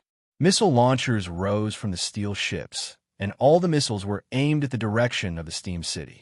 The first missile shot out with a long flaming tail and hit the breakwater of the port of the Steam City. Hundreds of missiles followed soon after. On average, they were hit by a missile every 10 yards or so. The energy in the alchemy potion suddenly burst out and blew the solid concrete into pieces. When the missiles rose into the air, 7 or 8 landing ships with strange bows suddenly separated from the fleet. When they reached the edge of the range of the Steam City's coast defense cannons, their bows suddenly tilted forward, revealing the cabins of the 3 decks. The magic lines in the cabin immediately lit up, and the hovercraft, which was already full of warriors, flew out of the cabin like a sharp arrow. They spread out in the shape of a fan with jagged edges. It was as if a murderer had opened its mouth full of sharp teeth and lunged at the port where the shell of the Steam City had been knocked off. Each hovercraft was manned by an elemental shaman. With the help of the magic array branded on the bottom of the ship, they could summon dozens of strong air elementals at once. These elementals carried the hull of the ship and made it float above the sea. With this design, the ships could ignore the terrain to a certain extent even if they were on land. In addition to the elemental shamans, each hovercraft also carried 30 fully armed polar bear men or camel warriors. These powerful warriors were wearing the latest model of fanatic armor and holding electric assault rifles that could shoot spikes. The muzzles were also equipped with axe-shaped bayonets suitable for close combat. Under the protection of the external armor, as long as the hovercraft was not hit by the coast defense cannons, they would not be in any danger during the landing process. Once they set foot on Dwarf Island, the danger to the enemy would come from this group of strong warriors who were full of fighting spirit. To coordinate with the landing of the hovercraft, the airships hovering in the sky made the corresponding arrangements. The doors of the Leviathan airships opened, and the winged, ettered kobolds jumped out in rows, each carrying an aerial bomb. They swooped down to the coast defense cannons, then pulled the fuses and let the big guns in their hands fall from the sky. There was no prelude. The continuous rumbling of explosions immediately played the strongest movement of this landing battle. The entire Steam City was shaken by the explosion. Many of the pygmy guards in the city had to take some courage potions to be able to guard their posts with peace of mind. After the coastal defense cannons were destroyed, the steam-powered tanks became the second target of Eddie's aerial forces. Due to the severity of the damage, the dwarf commander had no choice but to cancel the order for the tanks to assemble. He could only order the mechanical chocobo riders to use the streets as cover to approach the hovercraft that had already washed ashore. Ignore the vehicles, prioritize the living targets. In the public channel of the mechanical chocobo riders, the commander gave his orders. After that, he could only hope that this weapon, which had been invented hundreds of years ago and optimized by generations of gnome craftsmen, would be able to reverse the disadvantageous situation he was in. However, when the confident mechanical chocobo riders locked onto their targets and pulled the trigger, they were shocked to find that the once invincible machine guns were useless in front of the mad armor. After being upgraded dozens of times by Snade, the current fanatic armor was not only an exoskeleton system that could increase the wearer's strength and agility with the help of the biomass muscles, but it was also a true armor. The outer-tempered ceramic modular plate armor was not only cheap to build and had a reasonable weight, but it was also as sturdy as Bartholomew's iron. Not to mention, when every piece of modular plate armor was put together, it formed two sets of special protection with completely different mechanisms. One layer was a magical protection, mainly to protect the wearer from curses and enchantment spells. The other layer was a damping force field designed by Shay and implemented with the technology of the wondrous craftsman. It was used to withstand the attacks of metal kinetic weapons. What the hell? Bullets can't even penetrate their armor. In an instant, a mixture of exclamations and curses filled the public channel of the mechanical chocobo riders. They found that only 2 or 3 bullets hitting the same spot could penetrate the force field around the zealot armor of the polar bear warriors or camel warriors. The force field would automatically reflect the attack once the bullets hit the same spot. But even if the force field was broken, the bullets with little kinetic energy would only be able to scratch the paint coating when they hit the hard modular armor. What was even more terrifying was that after seeing this strongest shield, the Mad Warriors also showed the mechanical chocobo riders what the strongest spear was. They pulled the triggers of the electric rifles in their hands, and the high-energy batteries released electricity to create an electric field that propelled the metal spikes out of the gun barrels. Due to their size, even without the mad armor, the polar bear men and camel warriors were like small giants in front of the gnome mechanical chocobo riders. The electric assault rifles in the hands of the mad warriors were no different from electric assault cannons to the mechanical chocobo riders.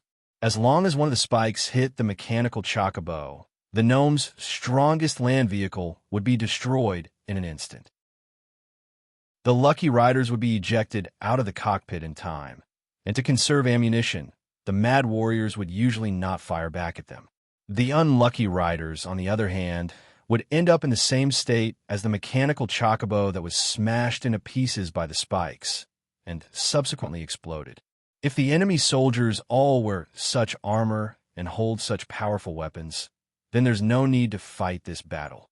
Seeing the invincibility of the mad warriors on the battlefield, whether it was the gnome mechanical chocobo riders on the front lines or the commanders in the rear, they all had the same thought in their minds. Of course, they were worrying too much. The latest generation of Mad Warrior armor and electric assault rifles were not cheap goods. Even with the wealth of the scale of Perpetual Order, they could not afford to equip all their soldiers with such equipment. Only over 200 of the polar bear men and camel warriors who had been selected with the best skills and tactics were qualified to be the Mad Warriors this time. Their mission was to charge head-on, intimidate the enemy on the battlefield, and be responsible for attracting the enemy's attention. And the reason why they did this was naturally to coordinate with the other forces. The number of aerial bombs dropped by the Eddard Cobalt Air Force was so large that many of them did not explode after landing. The gnomes thought that they were some duds, but in reality, after landing, the bombs would release a large amount of alchemical solvent that emitted a strange smell. They were actually a special kind of pudding. These mud-shaped creatures were specially coated by magic, and after coming into contact with the ground, they would spread outwards according to a certain pattern. As they spread, they would corrode the ground and leave marks on it. Within a dozen breaths, these marks would connect into one.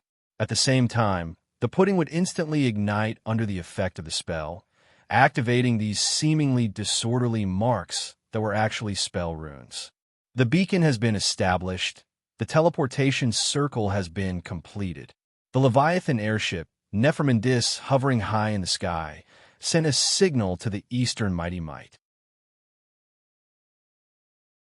Chapter 848.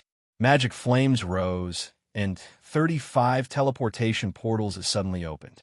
Due to the limited materials, they could only last for about half an hourglass. However, this didn't hinder the enthusiasm of the soldiers who had unsheathed their swords and loaded their weapons. Attention, everyone! Follow your captain closely. Because of the rune disc tied to his hand, only he knows the direction of your attack. Next, everyone, line up and charge. In front of the portal on each steel ship, the pre-war mobilization order from the bridge sounded from the loudspeakers. The boorish voice of the ogre reached the ears of every warrior who was ready to attack without any hindrance. This mobilization was only to reiterate some precautions and didn't boost morale at all. In his opinion, with the power of this elite army, it was only a matter of time before they won the battle of the city. If they couldn't defeat the gnomes in Steam City, that would be the biggest joke in the world. With nervous steps, groups of polar bear men and hunchback warriors swarmed out of the teleportation portal. They were organized in standard 10-man squads. Every 10 squads formed a 100-man squad, which was led by a centurion. Several elemental shamans formed a magic unit and followed the centurions as advisors. Within half an hourglass of the opening of each portal, 10 100-man squads would pass through the portal. All the centurions were in contact with their division commanders through a magic communication device. For the sake of tactical security, although the division commanders were also in these 10 100-man teams, and they were equipped with the rapid gearing fanatic armor, which was even more advanced than the landing commandos, they wore the same uniforms as ordinary soldiers. Other than the division commanders' personal guards and the 10 centurions, no one could recognize the highest commander of the division. However, there were always exceptions. For Wolfgar's honor, for the Thunder Bear. The Polar Bearmen soldiers who walked out of the 33rd portal all shouted this slogan because their division commander was the famous Thunder Bear, the son of the Polar Bearmen's chief, Wolfgar. Moreover, no matter how hard he tried to hide Wolfgar's body size, which was at least 1/3 larger than an ordinary polar bearman, and his thunderous voice couldn't be hidden at all. Thus, Wolfgar didn't plan on hiding himself. After passing through the portal, he immediately put on his fanatic armor. The black and white ceramic armor modules were quickly put on. Wolfgar appointed himself as the vanguard of the army. After locking onto the target on the runic disc, he immediately gave the order, light and heavy weapons, charge straight at the target. After saying that, Wolfgar took the lead and rushed out. There was a wall not far in front of him. He didn't even raise his arm to protect his helmet. He directly smashed a big hole in the brick wall. Behind him, the polar bear warriors roared and quickly followed. Like an erupting mountain torrent, they pierced through all the obstacles in front of them. Like melted candles, all the dwarves living in the dome district stood upright on the ground. Their hair fell all over the ground, and their facial features drooped, not as lively as before. This was because after being parasitized by the Emperor's soul cocoon, their souls had all been expelled from their bodies. The weak soul worms that occupied their bodies could only evolve into design monsters and couldn't take on any other redundant responsibilities. They've become instant beasts, the Emperor explained to Stim, who appeared behind him out of nowhere, while looking at his creations with satisfaction. It means that they can explode with powerful destructive power in an extremely short period of time. All their power comes from their future selves. Dwarves can usually live for more than 300 years. If all their future life force is gathered in the next half an hourglass, even if the loss is as high as 99%, they can produce a group of unbelievably powerful berserkers. Reality proved that the Emperor indeed understood his monsters very well. Using the word berserker to describe the transformed instant beasts was simply the most appropriate. Although they were motionless like candles at first, when they felt the slightest vibration, they would instantly go berserk. Steam would come out of their nostrils and ears, and the knotted muscles under their darkened skin would constantly twitch. Is this a dwarf that uses giant transformation? While charging forward, Wolfgar was forcefully pushed back by an animal that was about the same size as him. He looked at the large humanoid creature that appeared in front of him with some surprise. At this time, the Thunder Bear still hadn't realized that this was actually a monster. He only thought that the opponent might be a dwarf spellcaster that used giant transformation on him from the head that was disproportionately large to the body. Wolfgar raised the battle axe with his left hand. As he pressed the switch, the chainsaw attached to the blade of the axe began to hum and spin rapidly under the drive of the motor. The instant beast in front of him let out a roar and pounced at him with open arms. The war chief's son's face that was wrapped in the helmet of the berserker armor revealed a ferocious smile. He raised his right hand that was holding the electromagnetic assault rifle. Bang! Bang! Bang! No one said that guns couldn't be used in close combat. Moreover, Wolfgar didn't want the enemy to hinder his attack. The sharp nails shot out 3 times in a row, all of which hit the instant beast's broad body and sent the monster flying in an instant. As its life faded away, the instant beast was like a punctured balloon and quickly turned back into a normal-sized dwarf. As expected, however, before Wolfgar could continue to charge forward, a few instant beasts that heard the commotion broke through the surrounding walls and once again surrounded the polar bearman. So many dwarf spellcasters? No, since they can cast spells, why would they use giant transformation to rush up and fight hand-to-hand? So, this should be a new kind of monster. Wolfgar, who had just reacted, could only raise his chainsaw battle axe to kill an instant beast that pounced on him while using the electromagnetic assault rifle to shoot at the monsters. Because he was powerful and was wearing the berserker armor, even if he was besieged by the instant beasts, Wolfgar still didn't fall into a disadvantage. However, the other polar bear men and camel warriors weren't so lucky. Faced with enemies that were similar in size and strength, but shockingly large in number, the king and Stim had turned all the residents of the dome area into instant beasts. Even if the failure rate was terrifyingly high, they still managed to create tens of thousands of instant beasts in one go. The polar bear men and camel warriors that were only equipped with the low-spec berserker armor and firearms instantly fell into a bitter battle. Calling for backup from the tower. Calling for backup from the tower. A new type of monster has been discovered. Currently, its characteristics are, with the high mobility granted by the berserker armor, Wolfgar attacked left and right, trying his best to reduce the pressure on his own soldiers. However, the situation of increasing casualties was still unavoidable. He could only ask for backup from the fleet's command center. Many of the commanders were doing the same thing as him. Chapter 849. Nefermin Dis. The radio carried the message sent from the bridge of the eastern Xiongwei and transmitted to a giant airship at the top of the sky. There were no aviation troops on this airship, because he was a Leviathan himself. I already know what you want to say. Now, Do you authorize me to carry out the punishment operation? Just give me the word. Authorization approved, Nehru said in a deep voice. Then the ogre walked out of the command room and came to the deck of the Eastern Xiongwei. All of his storm exoskeleton equipment had been repaired by hundreds of mechanics. The steam ejector equipment had been compressed and loaded. On the spacious deck, the ogre was able to restore his huge body. First, he stepped his huge feet into the two mechanical boots of the mech. Then, under the effect of the spell, the remaining mech modules spread out on the deck quickly completed the automatic assembly and attached to Nalu's body. With a thunderous rumble, the storm mech was instantly pushed out of the deck of the Eastern Xiongwei by a chain driven by high-pressure steam.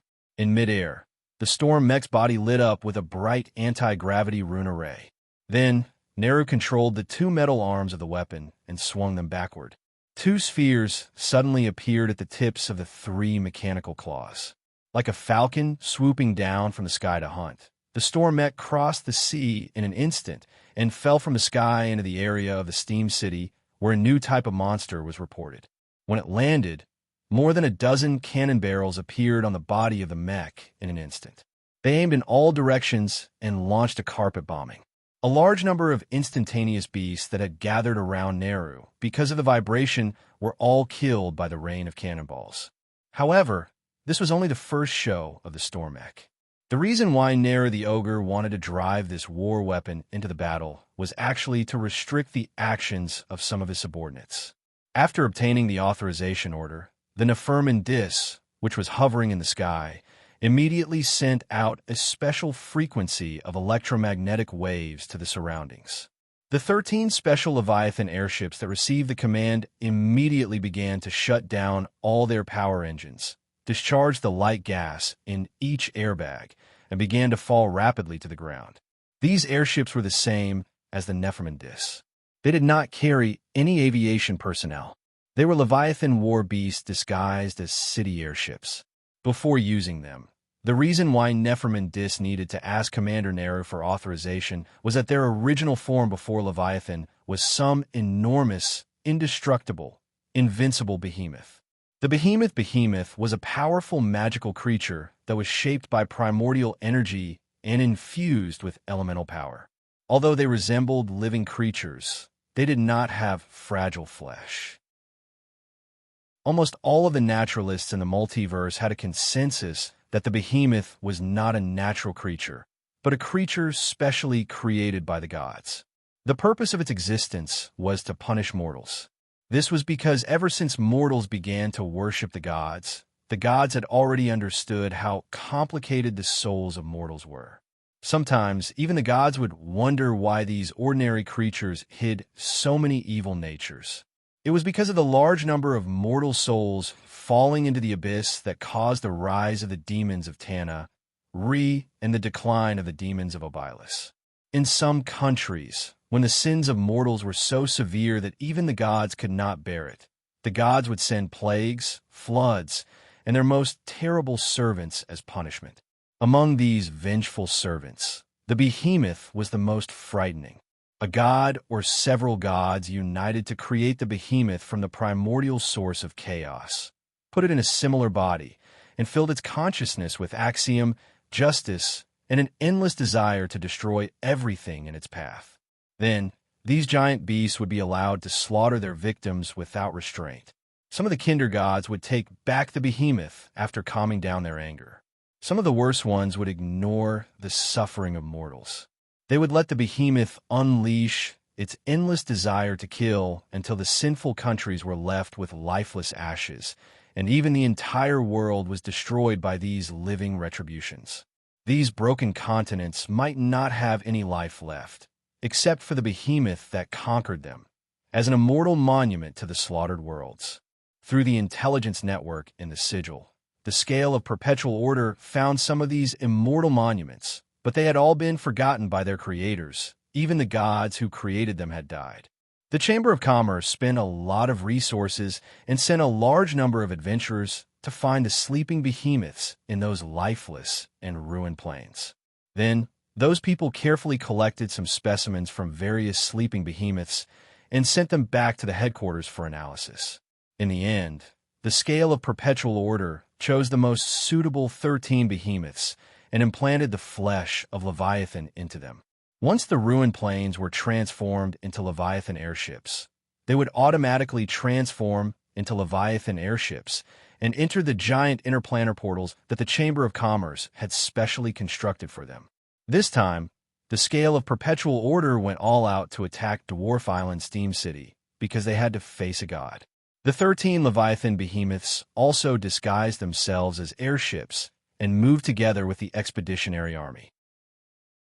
When a large number of powerful new monsters, instant beasts, appeared and the Expeditionary Army's attack was blocked, the behemoths were awakened by the announcement of the Nephraiman Dis and were ready to carry out an operation called Punishment.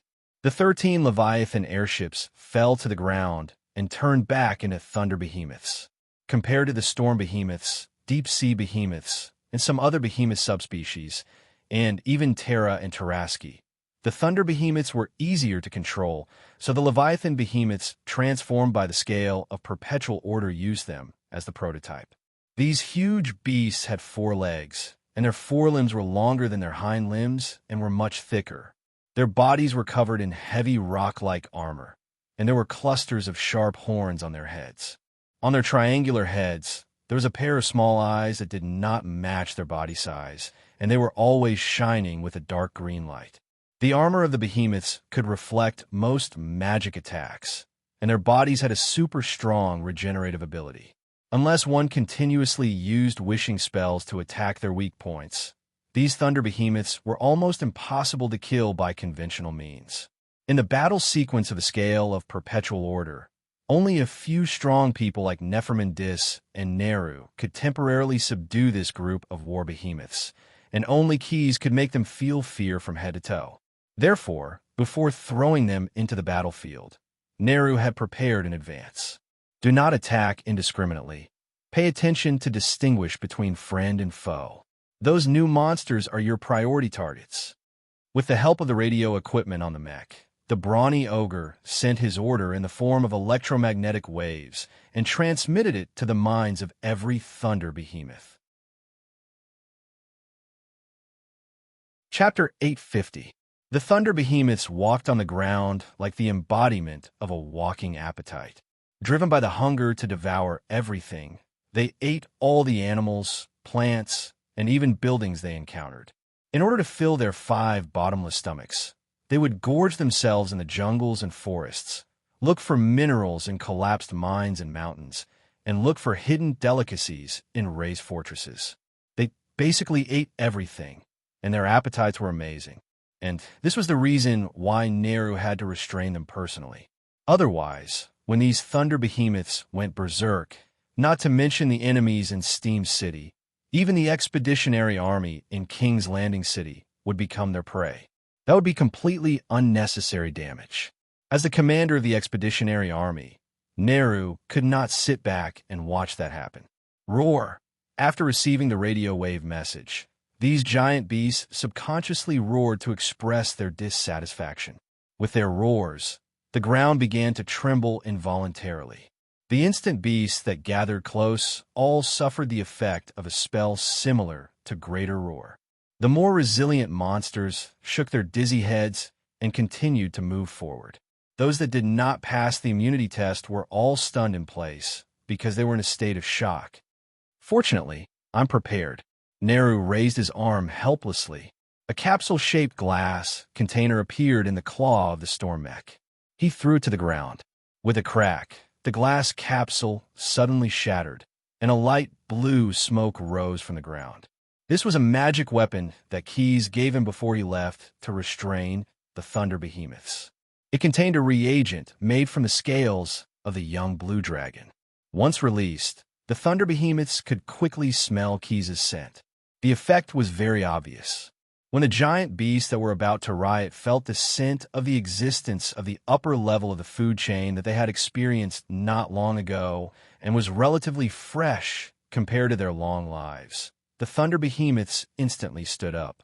As if their temperament had changed, they began to faithfully carry out the mission issued by Neru and began a series of fierce attacks against the instant beasts. The thunder behemoths weaved through the dome of Steam City, plowing a path made of rubble and debris. A large number of buildings and rocks fell into their bottomless stomachs. As long as an instant beast sounded and attacked, the thunder behemoths would spit out a barrage of rock fragments if they were far away. If they were near, these giant behemoths would directly swallow the monsters into their stomachs without any hesitation. Even the emperor who turned the dwarf residents of the dome area into instant beasts was surprised by the efficiency of the thunder behemoths. "Either you deal with these behemoths, or you provide me with more troops," the emperor said bluntly to the god of virtual games beside him. The King's Landing City and the scale of perpetual order have too much resources and manpower. You have to do your best if you want to win against them. Stim instinctively wanted to reject the emperor's suggestion as he felt the increase in divine power brought to him by those special petitioners. He wanted to use that divine power to deal with the crisis before him. But just as the god was about to act, he suddenly felt a chill in his heart, as if something threatened the very foundation of his existence. So he answered decisively, "I'll leave the Steam City to you. If you waste the lives of millions of dwarves when I return, it will be the time for you to grind your bones to dust." With that, the clone of the god of virtual games abruptly vanished, leaving a metallic furnace glowing with green light where it stood. The emperor looked at the divine artifact, his mind spinning rapidly. The divine chains on his body had already been removed by Stim, but it was precisely because of that he suddenly felt that something was wrong. He must have run into some serious trouble. Could the scale of perpetual order have launched a surprise attack on his divine kingdom apart from the expeditionary forces in the material plane? The emperor pondered, weighing the pros and cons. The emperor was prepared to stay for one last fight, even though he had thousands of doubts in his heart. After experiencing that crushing defeat 12 years ago, he had already lost all of his family's assets. If he still wanted to use the Ramsey plane as a bridgehead to enter the Leo clock tower in the mechanical realm, then the Steam City's counterattack would be his last chance to make a comeback. "I have to take the risk this time," the emperor made up his mind. A large part of this was based on his speculation that Keys might be looking for trouble with Stim's divine kingdom. As long as the terrifying Megalosaurus did not appear, even if he saw the might of the Jungleberg's expeditionary forces, he knew that this battle would be a fierce one. But he still felt that he had a chance. Taking a deep breath, the robe wrapped around the emperor loosened. Then, as the myriad soul cocoons gushed out of his body, the hooded robe on his body instantly shattered into pieces, revealing his body that had been resurrected by tribulation's soul-searching corpse. His skin was a sickly, grayish-brown, and when his robe shattered, he returned to his strange giant form. He had sharp antlers and jagged fangs. At the end of his inverted legs, a pair of black hooves floated a few feet above the ground. The emperor shrugged his bear-like nose, calculated the time when the thousands of soul cocoons would break, and then went straight to the divine artifact left by Stim. He reached out and opened the lid of the furnace. Similar to before, a large number of souls from all over the Steam City instantly converged into the divine artifact. However, the number of souls absorbed this time was too many. The souls of more than 1,000,000 dwarves were reborn at the same time. Even with the help of the divine artifact, it still took a lot of time. His large-scale transformation of the dwarves into monsters naturally attracted the attention of the Jungleberg's expeditionary forces. Ever since those souls were reborn, the missile silos on the Steel Fleet had not stopped. The precision missiles guided by magic crossed the short distance between them and fell on the Emperor's head like a torrential downpour. In order to ensure the smooth implementation of the plan, the Emperor had to carry the Soul Furnace and quickly move through the streets of the Steam City. Because the divine artifact could not be disturbed by spatial magic during the process of rebirth, the Emperor could not use teleportation. And because of the limited range of the divine artifact, he could not run out of the Steam City to avoid the missiles. After an entire hourglass, the Emperor panicked like a stray dog, constantly being crushed by the missiles falling from the sky. Several times, because the missiles fell too close, He could only use his body to block the damage for the soul furnace. Chapter 851. Enduring the pain on his skin and flesh, the emperor opened his yellow eyes wide and recited loudly, "The day is the curtain, the night is the cover. We live in the bushes, hiding from the eyes of men. The power of darkness is like thorns and light. Sweep across the world, the unseen light." As he spoke, the entire steam city was shrouded in obscure magic waves. With nearly 1,000,000 gnomes as the materials, and with the help of the gods, the largest summoning ritual since the emperor arrived in the Ramsey Plain 10,000 years ago was about to be completed.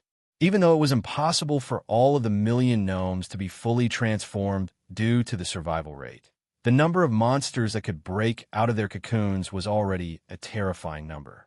It didn't take long for a large number of gnomes, instant beasts, reef-clawed monsters, drooping horse-headed monsters, 10-armed octopuses, gnome monsters, crow men. A large number of monsters, both on and off the scale of perpetual order, all poured into the streets of the Steam City. Because the Emperor had made some adjustments during the transformation, they were a little different from before. All the monsters secreted a large amount of black, sticky liquid, like mud and caramel. If one were to observe closely, they would be able to see that the black liquid was emitting faint bubbles rhythmically and wriggling as if it were alive in the first place. At first, there were not too many monsters on the streets, so the effect of this strange liquid was not obvious. But as the transformation gradually completed, a large number of monsters flooded the streets. The monsters that filled the streets and alleys began to rub shoulders with each other. The mucus that looked like living asphalt began to show its effect. It was an important medium that connected all the monsters one by one. At this time, the faint crackling sound became louder and louder, like firecrackers being set off. The black glue was like glue, sticking all the monsters into a ball, allowing them to remodel in a strange way. For example, a huge instant beast might have several 10-armed octopuses bearing their fangs and brandishing their claws on its head. One of its hands might become a reef-clawed monster that looked like a combination of eels and lobsters, while the other hand turned into 5 or 6 drooping horse-headed monsters that wriggled like snakes. On the soles of its feet, there might be a circle of gnomes with their mouths wide open. On the front and back of its chest, there might be a large group of gnomes squeaking. Another example would be similar monsters piling up like Lego bricks to create an even bigger monster. It was as if they were merging their own kind. Muscles and muscles, bones and bones, shells and shells, claws and fangs were constantly being added and expanded. Sweeping across the 8 barren lands, the unseen light. Haha. Admiring his masterpiece, the Emperor could not help but burst into laughter. He waved a hand through the air, and crimson light began to appear in the eyes of all of the befuddled creatures.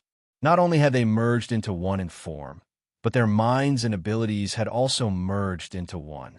Their heads all turned towards the direction of the Lord's Landing Expeditionary Army that had landed in the Steam City.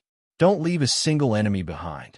Assimilate their flesh and blood into your bodies and turn them into the power we need to conquer the Ramsey Plain. The Emperor shouted. His words instantly rang in the minds of every monster. Like falling dominoes, the pygmy buildings in the Steam City crumbled like paper as the integrated monsters charged in a straight line. They did not know how to be stingy with their power, even if they were injured. As long as they could touch other monsters again, the pygmy could assimilate them into their own bodies and repair all of their injuries at the same time. In the face of the onslaught of these monsters, the Lord's Landing Expeditionary Army was under great pressure, not only from the ground, but also from the air. A large number of 10-armed octopuses had fused with pygmy monsters and Bayan gnomes, turning into oversized beholders.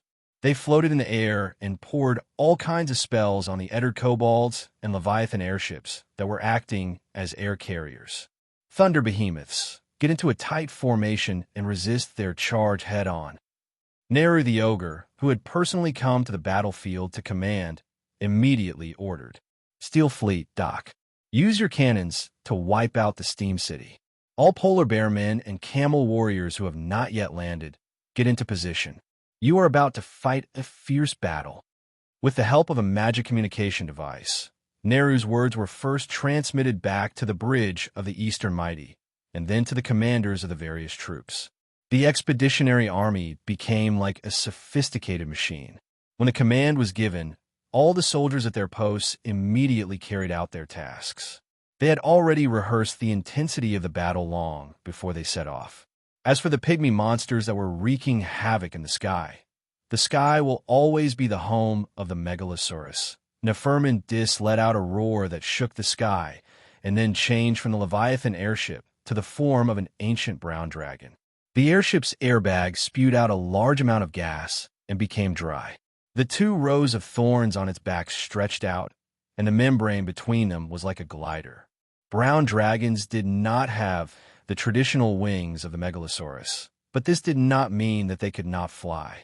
In fact, with the weight of the megalosaurus, they could only soar in the sky because of the power of magic. As an ancient brown dragon, Neferman Dis was also an overlord in the sky. He directly pounced on a pygmy monster that looked like a beholder. Two thick front claws tore the monster's body apart. The 10-armed octopus attached to the huge monster kept shooting all kinds of magic rays at Neferman Dis, but when the rays hit the ceramic skin of the ancient megalosaurus, they could not break through the defense at all. He took a deep breath and used scorching sand breath on the wound he tore. The scorching sand was sharper than a blade, and in an instant, the monster's body was corroded with thousands of holes. The scorching hot sand covered the pygmy monster, and a layer of strange black mud turned into a layer of hard scab and lost its vitality. The 100,000 octopuses that formed the pygmy monster were fine.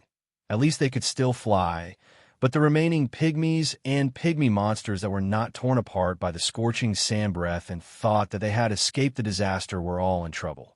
They fell from the sky to the ground. "It's you again, you reptile."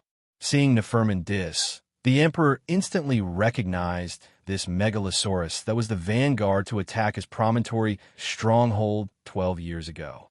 He raised his hand and used internal explosion, forcing Neferman Dis to close his mouth tightly and endure the violent magic waves that erupted in his body. He rushed into the sky to digest the overbearing spell that could dig out his internal organs. "Umph," the emperor said disdainfully. He did not continue to kill Neferman Dis. After all, there were many aerial troops and Leviathan airships in the sky. Now, taking advantage of the appearance of the pygmy monster, it was more cost-effective to inflict heavy damage to the landing forces of King's Landing City. But just as he was about to mobilize dozens of pygmy monsters to first resist the Thunder Behemoth's frontal charge, and then let the other pygmy monsters circle back to the landing forces and the Steel Fleet, a voice suddenly appeared behind him. Holy Persuasion. A paladin holding a forged steel horse-slaying sword with one hand and a shining palm pressed against the emperor's back. Chapter 852. Jensen had arrived at the battlefield. To be honest, although this paladin was also one of the main members of the Scales of Eternal Order, his presence had never been strong. But this did not mean that Jensen was weak. After all, a saint samurai who was able to solo a demon lord, an existence who was favored by the power of virtue, and a talent who was treated as a national knight by quests, could not be considered a weakling no matter what. Especially when he encountered true evil, when he encountered a sin that was completely contrary to his belief in virtue, and when he encountered the emperor who had turned 1,000,000 gnomes into monsters. Jensen burst out with a strong fighting spirit in an instant. Relying on his martial arts skills, he silently appeared behind the enemy's back, just like the most brilliant wanderer. Then, without a word, he cast divine persuasion. The vast and majestic power of benevolence instantly responded to his summons, surging into the brand-new body that the emperor had constructed with the remains of Calamity's soul, repeatedly cleansing the sins within. As one of the origins of the multiverse, the power of virtue was far from comparable to some other forces. It instantly destroyed the existence in the emperor's body that was contrary to his beliefs. In other words, it disintegrated the emperor's brand new body in an instant. Like a frightened magic rabbit, the emperor did not even have time to curse before his body turned into pieces of shining stardust and disappeared into the streets of Steam City. However, this did not mean that he was dead. After turning 1,000,000 gnomes into monsters, how could the emperor not reap some benefits for himself? Because he was now reincarnated from Soul Search, he was essentially a kind of soul polymer. His previous body was just made up of soul fragments. After his body was annihilated by Jensen's divine persuasion, the emperor decisively gave up resistance at the last moment and turned to other ways to avoid this disaster. Cannot be destroyed. All are one. All are one. All are one. From the body of a gnome monster on the street, the emperor's soul had finished growing again. Half a block of monsters dripping with black mucus were now all lying on the ground. They used their fragile souls that had just grown to complete the nourishment for the emperor, allowing him to revive once again. Seeing this scene, Jensen frowned. "Thou shalt atone for thy sins." The paladin stretched out 2 fingers, and a shining rune appeared beside the emperor. The emperor's body, which had just recovered, began to twitch unnaturally. He wanted to retreat and hide in the streets, but he couldn't help but slow down. At this time, Johnson came to him again. The paladin samurai raised his forged steel horse-slaying sword and unleashed a series of attacks that were infused with the power of Evil Destroyer. At the critical moment, even though he had covered himself with several layers of protection from kindness, enchantments, and time, he had still been struck by the saber many times. Pitch-black blood flowed out and dyed his dark gray fur red. Heavy strike, ultimate benevolence slash. Seeing that the emperor was still resisting, and at the same time, this guy was unwilling to give up and summoned other monsters or integrated monsters in an attempt to get them to save him. Johnson's face instantly became solemn. He began to use a strengthened version of the evil destroying slash called ultimate benevolence slash. The belief of kindness in the multiverse was now endlessly providing support to Jensen. With the paladin samurai's body as the channel, the surging holy power instantly rushed out of his body. The surrounding environment was also affected by the holy power. The silver-white light was as thick as milk, shrouding the emperor and Jensen. In this area, not only was there no room for any evil spells or teleportation spells, there was a 90% chance that they would be inexplicably interrupted, and every swing of Jensen's sword had an additional heavy strike effect. The emperor was in great pain. More and more wounds appeared on his body. The monsters that wanted to support him, when approaching this area, were like candles in an open flame, melted and ignited. In this situation, the emperor couldn't guarantee that if his body was destroyed by Jensen again, he could find a random monster to reincarnate and stand up again. Damn this guy. He was furious. Because he was in the place where the holy power of kindness accumulated, he couldn't curse out loud. Even if he cursed in his heart, it would only increase the power of the holy power's counterattack. When fighting back against Jensen, he couldn't use any evil spells. For his current body, which was supposed to be the best at using spiritual spells, there was no fairness at all. He could only give up on spiritual spells and selectively use some incantation spells. Most of the time, he used defensive spells on himself while using the most direct evocation spells to fight back against Jensen. Unfortunately, it was not an exaggeration to say that the legendary Saint Samurai was the natural enemy of evocation spells. Thanks to the legendary characteristic called Holy Immunity, most of the evocation spells that hit Jensen's body were like stones thrown into the sea, and only a few of them had some effect. Moreover, even if Jensen couldn't buy any high-value armor and weapons because he had to abide by the poverty oath, but as a founding member of the Scale of Perpetual Order, the equipment that was temporarily given to him were at least high-level enchanted treasures. Even the most inconspicuous forged steel horse-slaying sword was a divine weapon with the triple effects of edge, sturdy, and heavy strike. Needless to say, the plate armor on his body was also branded with the corresponding merit badge because he participated in killing the tyrant worm. Killing a demon overlord was a great honor recognized by the power of virtue. This plate armor was also blessed by the origin of the multiverse. If it wasn't for the fact that the creator wasn't a god, it would have been a precious artifact. But even so, with this seemingly ordinary plate armor, any spells cast by the Emperor were useless against Jensen. The Emperor was very angry. Compared to fighting, he was actually better at using spells to fight. But this skill that he used to be proud of could not be used at all now. He could only bite the bullet and fight against Jensen, who was holding a heavy sword while desperately summoning the monsters to rush into the holy power's encirclement no matter what to save himself. Multitasking wasn't a difficult task for an emperor, but when faced with a sacred samurai with strong beliefs and outstanding martial arts skills, doing so would be a path to death. Not long after, his body was covered with wounds of various sizes caused by the forged steel horse-slaying sword. And under the erosion of the holy power, these wounds could not be healed at all. Facing the heavy sword that was aimed at his face, the emperor quickly put his hands together and blocked it more than a foot in front of him. Then, ignoring the cut on his palm, he tried his best to snatch the sword from Jensen's hands. Chapter 853. Johnson threw away the forged steel horse-slaying sword. To be more precise, the paladin grabbed the ball of weight and pulled out a short sword made of obsidian.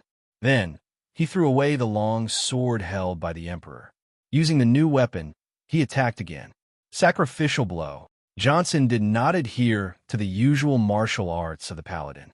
Like a well-trained assassin, he crashed into the emperor's arms.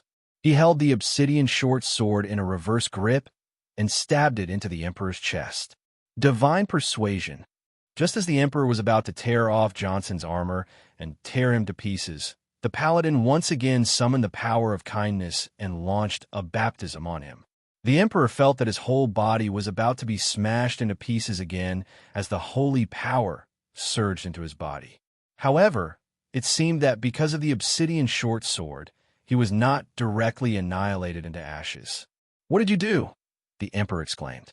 He could feel that the divine energy was deeply embedded into his body like thousands of threads. They were like a fishing net tightly wrapping around the emperor. Although he didn't feel anything strange, he suddenly had a feeling that he couldn't control himself. What the emperor did not know was that divine persuasion was not so much a skill of the sacred samurai, but rather a belief of theirs. They could complete the persuasion process by directly annihilating the evil in the eyes of the sacred samurai. And like now, they could imprison the enemy in place and summon all the marked teammates to the place to persuade them. This was also a way to solve the problem. "Advise you to do good," Johnson replied softly. In the blink of an eye, dozens of rays of light formed a prison that encircled the emperor. Hrones, Petrov, Duhala, Tom. The chief paladins of Ramsey were all summoned, including Dalton, the son of Johnson's old friend. In addition, 2 blazing god servants also arrived at the same time. In the past 12 years, with the help of the resources of the scale of perpetual order and the favor of the power of virtue, Jensen had not only organized a loose alliance of paladins under the command of the good gods of order in the Ramsey Plain, but he had also established solid friendships with some heavenly creatures in Sigil City. The 2 blazing sky god servants were the representatives, and they were both saint samurai. Is there a need to go to this extent? The emperor gritted his teeth. Jensen ignored him and nodded to the sacred samurai who had come to help. "The enemy is here, and so am I." He waved his hand and pointed at the emperor, who had a horrified expression. "Accept the divine judgment, evil tyrant." When all the saint samurai turned their eyes to the emperor, his body suddenly emitted a dazzling red light. Jensen used the most tolerant, be it order or chaos, and the harshest, not letting go of a single trace of evil, power of kindness to judge the emperor. The latter's body emitted a glaring red light, indicating that he was not only a complete villain, but also had a lot of blood on his hands.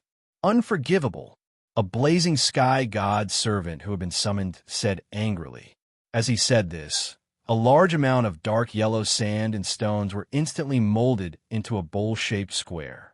The Saint Samurai stood on the steps of the bowl, and the emperor stood at the bottom of the bowl, about to bear the anger of the Saint Samurai. The name of this blazing sky god servant was Ordovician. He was like a giant with yellow jade eyes, his skin shining with a metallic luster, and 3 pairs of white wings on his back. Blazing sky god servants were the most powerful of the angels.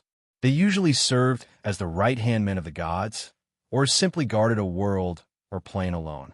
Although as long as they were willing, almost all good gods were very willing to promote a blazing god servant as a follower god. The proud blazing god servant rarely accepted such good intentions. They had their own goals to fulfill. Every blazing sky god servant was born with their own name. It was usually related to the major good deeds they had done before their reincarnation, and could also reflect part of their power. For example, Ordovician was named after a geological era in a certain plane.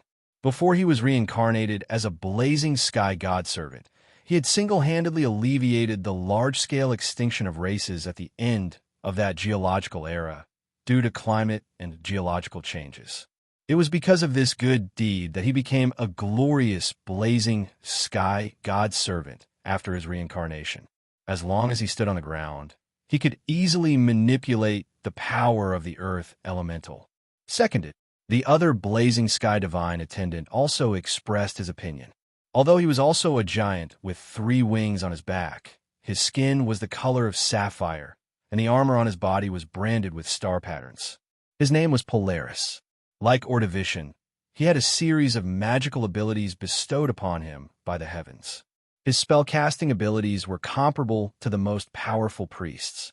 He didn't even need to use his full strength to exterminate peak fiends, such as the pit fiends and balers. However, Polaris held an enchanted longbow in his hands. He was a blazing sky god servant who was extremely adept at tracking and was often active in the astral plane. It was said that he had once followed the tracks left behind in the astral plane and found a baler that had flown past the day before.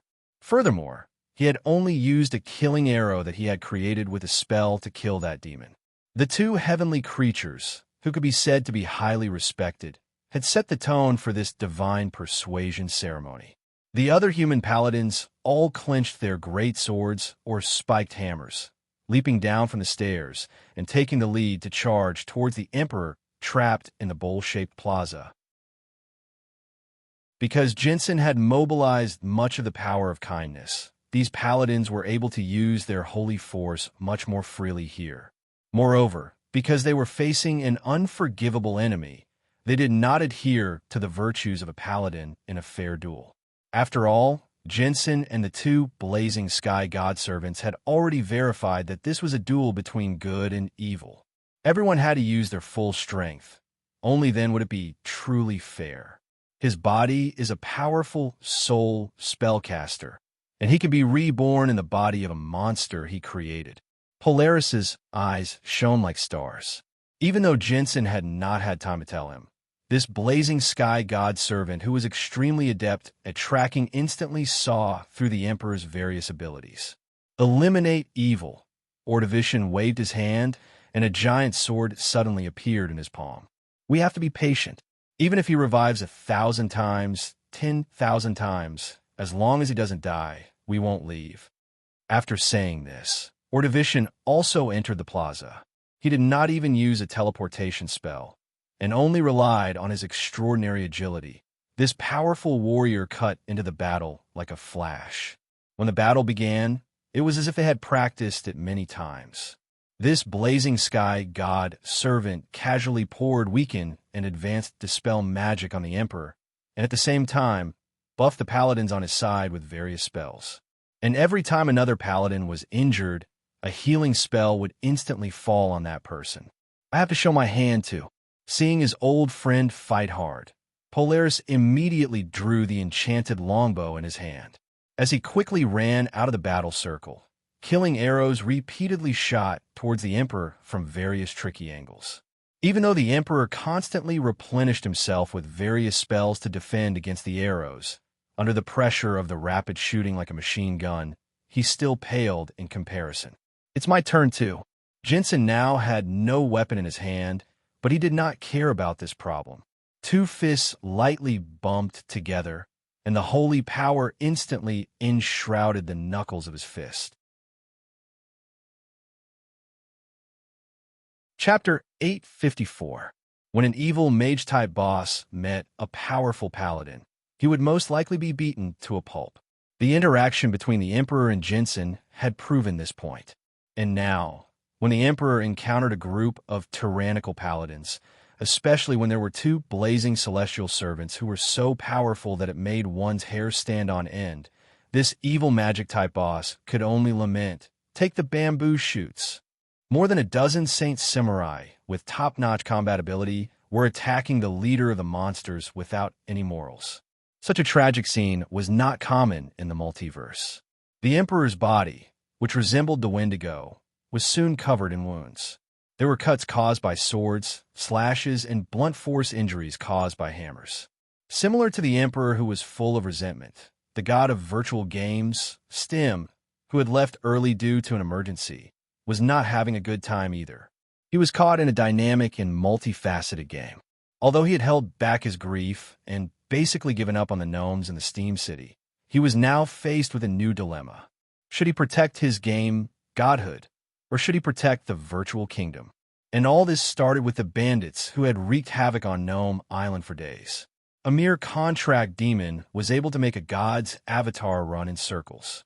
Although most of the credit was due to the Scales of Eternity's combat research lab, Narman had done a good job. They had kept the Steam City's airship fleet in the depths of the swirling plains. At this time, Narman had established contact with all the monsters released by the Ghostface Fish. Harpies, swamp people, gnolls, chimeras. These monsters, whether difficult or powerful, were all on the opposite side of the gnomes under Narman's guidance. Not only did they defeat the ground forces sent by the Steam City, but they were now trying to shoot down the gnomes' airships. Narman had to create an opportunity for them. Now listen to me. Narman did not shout very loudly, but his words were accurately transmitted to everyone's ears and were very persuasive. Abandon all heavy equipment and only carry weapons, ammunition, food, and water. Now that the airships are stuck behind us, we have to create an opportunity to shoot them down so that we can escape. After saying that, Namin was the first to jump off his warhorse and quickly packed up his things. After a few days of traveling, the Mount's stamina was already at its limit, even if their food was mixed with energy elixirs that nourished the body. Since they no longer had to traverse the plains and beaches, they had to climb to the top of the mountain. That was why Naaman had all the pirates of Jorms release their mounts and let them go. Let's go. After checking everyone's equipment, a smile bloomed on Naaman's face under the cloak. Like a tear in the darkness, it flashed by. We have to climb a mountain. Drink the rest of your energy elixirs. Reality proved that his arrangements were all targeted. Climbing the highest mountain in the spiral plains was definitely a tough job. In particular, as they clambered over the rocks and cliffs, numerous toad-like swamp people, surviving gnolls, and harpies with strange, sinister laughter would occasionally appear near them, and huge chimeras cast their shadows from the sky. Even though the wild monsters did not attack the pirates of Jorms because of the weapons in their hands and Naaman's deterrence, they still encountered all kinds of surprises while climbing the mountain, which still made them tremble in fear. After all, even though these guys did not attack, the malice under their ugly skins could not be hidden no matter how hard they tried. Only Naaman was more at ease. He was very confident in his persuasion skills. At least before the spell lost its effectiveness, he believed that these wild monsters would obediently follow him by the nose. As for what would happen after the spell lost its effectiveness, they would have to be alive until then to talk about it. There's going to be a fierce battle coming up. We have to lure the airships to a lower altitude. In fact, even if they did not use the strategy of luring the enemy, the airship troops sent by Stim would still pursue them relentlessly, regardless of the cost. Because the actions of Nam Min and the pirates on Dwarf Island had already vaguely shown some characteristics of the game, as a god with the priesthood of the game, Stim could not lose control of this game. Instead of dealing with all kinds of variables, The best solution was to let Nam Min and the pirates completely withdraw from the game. For the great god, we have to get rid of all these ants. Standing on the deck of the airship, the military chaplain took in the figures of Nam Min and the pirates with the help of the telescope. He decisively ordered the aircraft to launch a wave of bombing first. Just as the airship's launcher opened and the aerial bombs rolled out, a few huge figures suddenly appeared in the sky not far away. In the blink of an eye, these chimeras were like flies that had smelled a crack in an egg. They wriggled their three strange heads and flew below the pygmy airship, extending their heads towards the hatch of the launcher. Because these magic beasts had just used spells to conceal their bodies, and their flying speed was also very fast, when they launched a pouncing attack on the airship like hyenas, the midget pilots did not have time to react. Blazing flames, acid, and poisonous fog instantly poured into the airship's hold. Some of the pilots were luckier, grabbing the featherfall, life-saving rune board, and jumping out of the other exits in time. But since most of them fell into the hands of the harpies hovering at low altitude, the word lucky would have to be put in quotation marks to describe them. Those who were unlucky had their aerial bombs detonated by the chimera's flames and were destroyed along with the airship and the chimera that was choking them. More than 20 airships would basically explode in the air if they were pouncing on by the chimera. Unless there were some military chaplains of the god of virtual games on board like the flagship.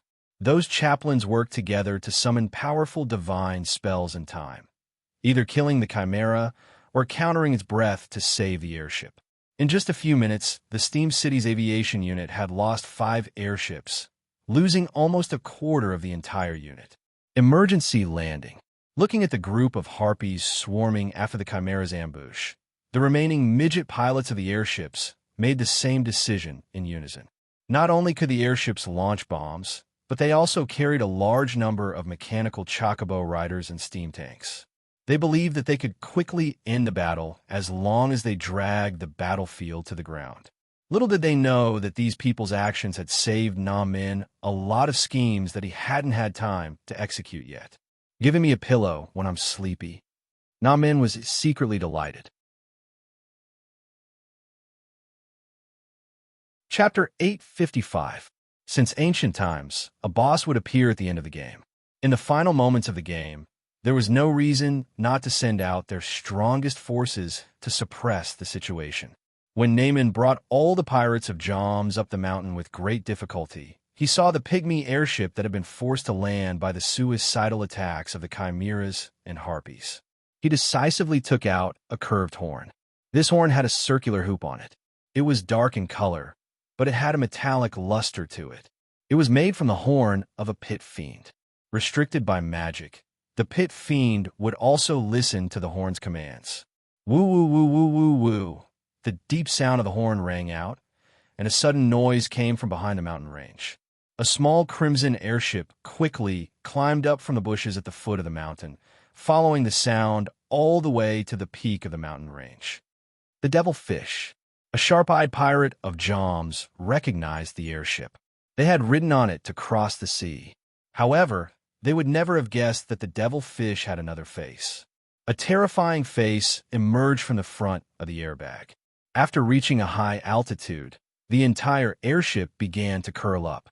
It had 4 limbs and a tail, and dragon-like wings sprouted from its body. Scales as thick as armor grew out of it as well. It was also a Leviathan airship, similar to the Nephremon Dis. However, the devilfish's original form was not a megalosaurus, but a pit fiend at the top of the Batsu devil clan. Awakened by the horn, the pit fiend nicknamed the devilfish opened its eyes in an instant. Its round eyes were like those of fish. As expected, there were only wrong names, but no wrong nicknames. Hellfire Storm. The devilfish waved its palms, and the power that had accumulated in its body was released. Febrile winds and flames spewed out from its fingertips, forming a dense cluster of fireballs like a rocket launcher. They passed by the dumbfounded pirates of Joms, rushing towards the pygmies who were gathering their troops. The moment it appeared, the pit fiend displayed its absolute strength. It crushed the formation of the mechanical chocobo riders and steam tanks that came out of the pygmy airship. Ha ha ha! The Devil Ray laughed wildly. His figure flickered twice, and when he reappeared, he was already beside a steam tank. The pit fiend reached out with its steel-like arms, grabbing the base of the steam tank and flipping it over. Seeing this, the priests on the dwarf side began to summon their divine spells one after another. However, this cunning demon did not give them a chance to lock onto it. He used greater teleportation without restraint, always appearing in unexpected places and launching surprise attacks. Moreover, in the process of attacking, he was constantly using spells to command all sorts of monsters: swamp men, gnolls, chimeras, and even harpies. Every pit fiend was an experienced tactician. Under his command, these fools began to learn how to combine their strengths to launch even more ferocious attacks on the pygmies. The swamp men, who resembled giant toads, flanked their opponents from the flanks. They spat out their slimy tongues to harass the gnome riders on the mechanical chocobos.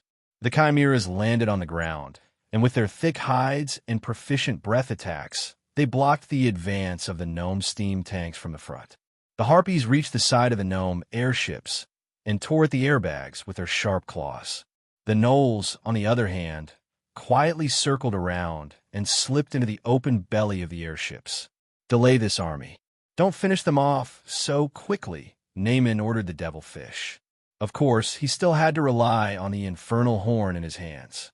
Otherwise, the strength of a contracted demon would not be enough to subdue the prideful pit fiend. Before leaving, Keyes had given him instructions. The purpose of this battlefield behind the enemy lines was not to cause great damage to the pygmies, but to restrain them. The god of virtual games had to retaliate by introducing game modes in order to fulfill his duties as a divine being. As long as you can divert a portion of his attention, it will be a great achievement. These were Keyes' words. The reason the young blue dragon said this was because he'd reached an agreement with Jarl Dazzlegold. He'd used the guarantee of the survival of the pygmies in Ramsey after the war as a bargaining chip to obtain a portion of Stim's secrets from the great pygmy god. It was because of this that Keyes had the confidence to severely injure or even kill the god. Not long after the expeditionary army set out from King's Landing, Keyes also set out on his own journey. The young blue dragon dove into the sea, swimming all the way to the outer seas of Pygmy Island. Neither the expeditionary army nor the pygmies entrenched on the island knew of this news. Stim was only a lesser god at the moment, and his divinity level was not high. Even with the help of the power of his clone in the material plane, his range of perception would not exceed a dozen miles. Therefore, the god of virtual games did not notice Keyes stopping a few hundred miles away from Pygmy Island. The young blue dragon hid under the surface of the sea, and without using any spells, for fear of being detected by divine power, he began to dig at the seabed with his claws. For other species of Megalosaurus, working underwater might be a little difficult. Fortunately, the blue dragon was an expert at digging holes. With Keyes' size and strength, the underwater environment did not affect him much. He dug down and filled the hole behind him, and only began to dig horizontally when he was close to the mantle layer of Ramsey. After anchoring in the direction of Pygmy Island, Keyes carefully pushed in that direction bit by bit. Because his body was too large, the slightest carelessness would cause the earth to shake, so he had to sacrifice speed in exchange for peace. When Keyes dug to the location of Pygmy Island, he finally found the astral slug that Gale Dazzlegold had mentioned. The astral slug was a huge worm-like creature that lived in the deep trenches and craters between the astral and airless microplanes. The abnormal physiology of this slug allowed it to survive in a vacuum. Most astral slugs could grow up to 3,000 to 4,000 feet in length. This creature was a sexless, silicon-based life form that reproduced through division. When it grew to a certain size, the astral slug would usually split into 2 smaller larvae. But sometimes this division did not happen. Astral slugs were full of treasures. Their crystalline organs were used in many electronic devices. Their extremely tough skin could be made into a good abrasive, Their flesh could store electricity. Some of their body fluids could be refined and used in the alchemical industry. Therefore, the astral slugs were crazily hunted by the Githyankis, who also lived in the astral and pursued expansionism. The overbearing Githyanki's Lich Queen had ordered that no other race was allowed to take even one astral slug away from the astral. Even as a god, Stim had spent a lot of money to buy the larvae of an astral slug from the astral smugglers. In order to raise this creature in the material plane, he had used the divine power that had the power to change everything to raise it. Stim's goal was to modify this astral slug and turn it into a unique living server. He wanted to build his own divine kingdom on Earth.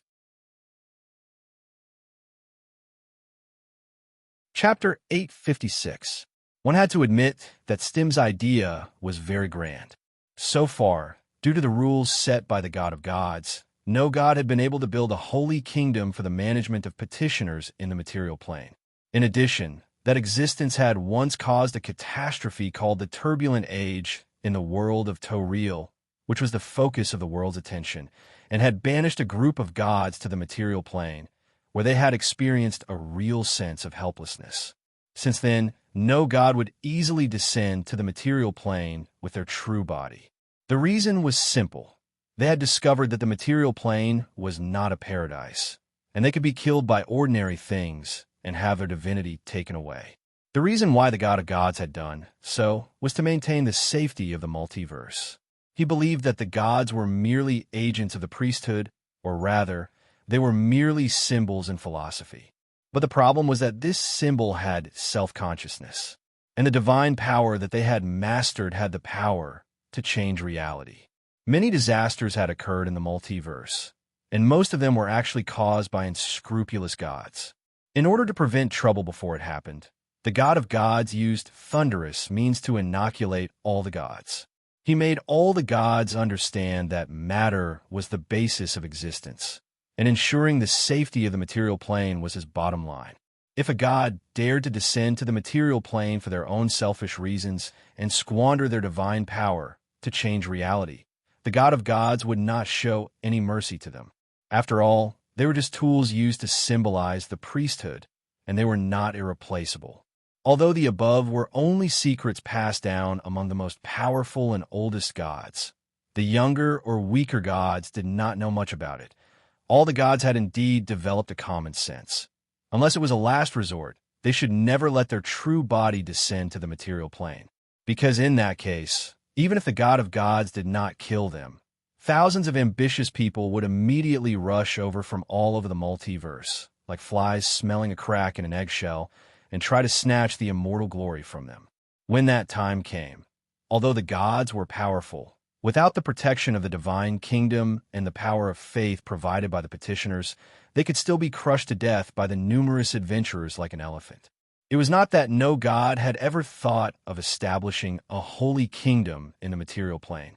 In this way, on the one hand, it would be convenient for him to monopolize the belief of an entire plane. On the other hand, he could use the material plane as a barrier to defend against hostile gods. However, after witnessing the bleak or miserable experiences of many pioneers, most of the gods gave up on this idea. However, Stim wasn't so depressed. Instead, he came up with an original plan. It's not easy to establish a divine kingdom in a material plane, so I might as well establish a virtual divine kingdom. In any case, the main function of the divine kingdom for the gods was to accommodate the petitioners and concentrate their power of faith. Didn't some of the demon lords of the bottomless abyss and the devil lords of the 9 prisons of Bader also rely on virtual divine personas to obtain power comparable to the gods? Why can't I do the opposite and use the virtual divine kingdom and the virtual petitioners to provide energy for my godhood? After some research, and mainly because of the clergy of virtual games, Stim actually found a method that had a high chance of success. He bought the larva of an astral slug and quietly raised it in the Ramsey plane. He used his divine power to forcibly cultivate this silicon-based life form from an otherworldly creature into a species of this plane. With the help of the natural crystal components that grew in the body of this creature, Stim transformed it into a living game server. The virtual games that the dwarf priests and Ramses, human monks, practiced on a daily basis were actually in the form of data, and they were mounted in the body of this astral slug. After more than 100 years of training, this astral slug had gradually evolved. Because he was a dwarf, Stim originally only wanted to upload the human believers of Ramses into this living server after they died to become virtual petitioners. However, due to the pressure of the army of King's Landing City, he could only let the Emperor upload the dwarf residents of Steam City. Now, except for the souls of the other dwarf gods, the souls of the other residents had all become virtual petitioners and were uploaded into the body of this astral slug.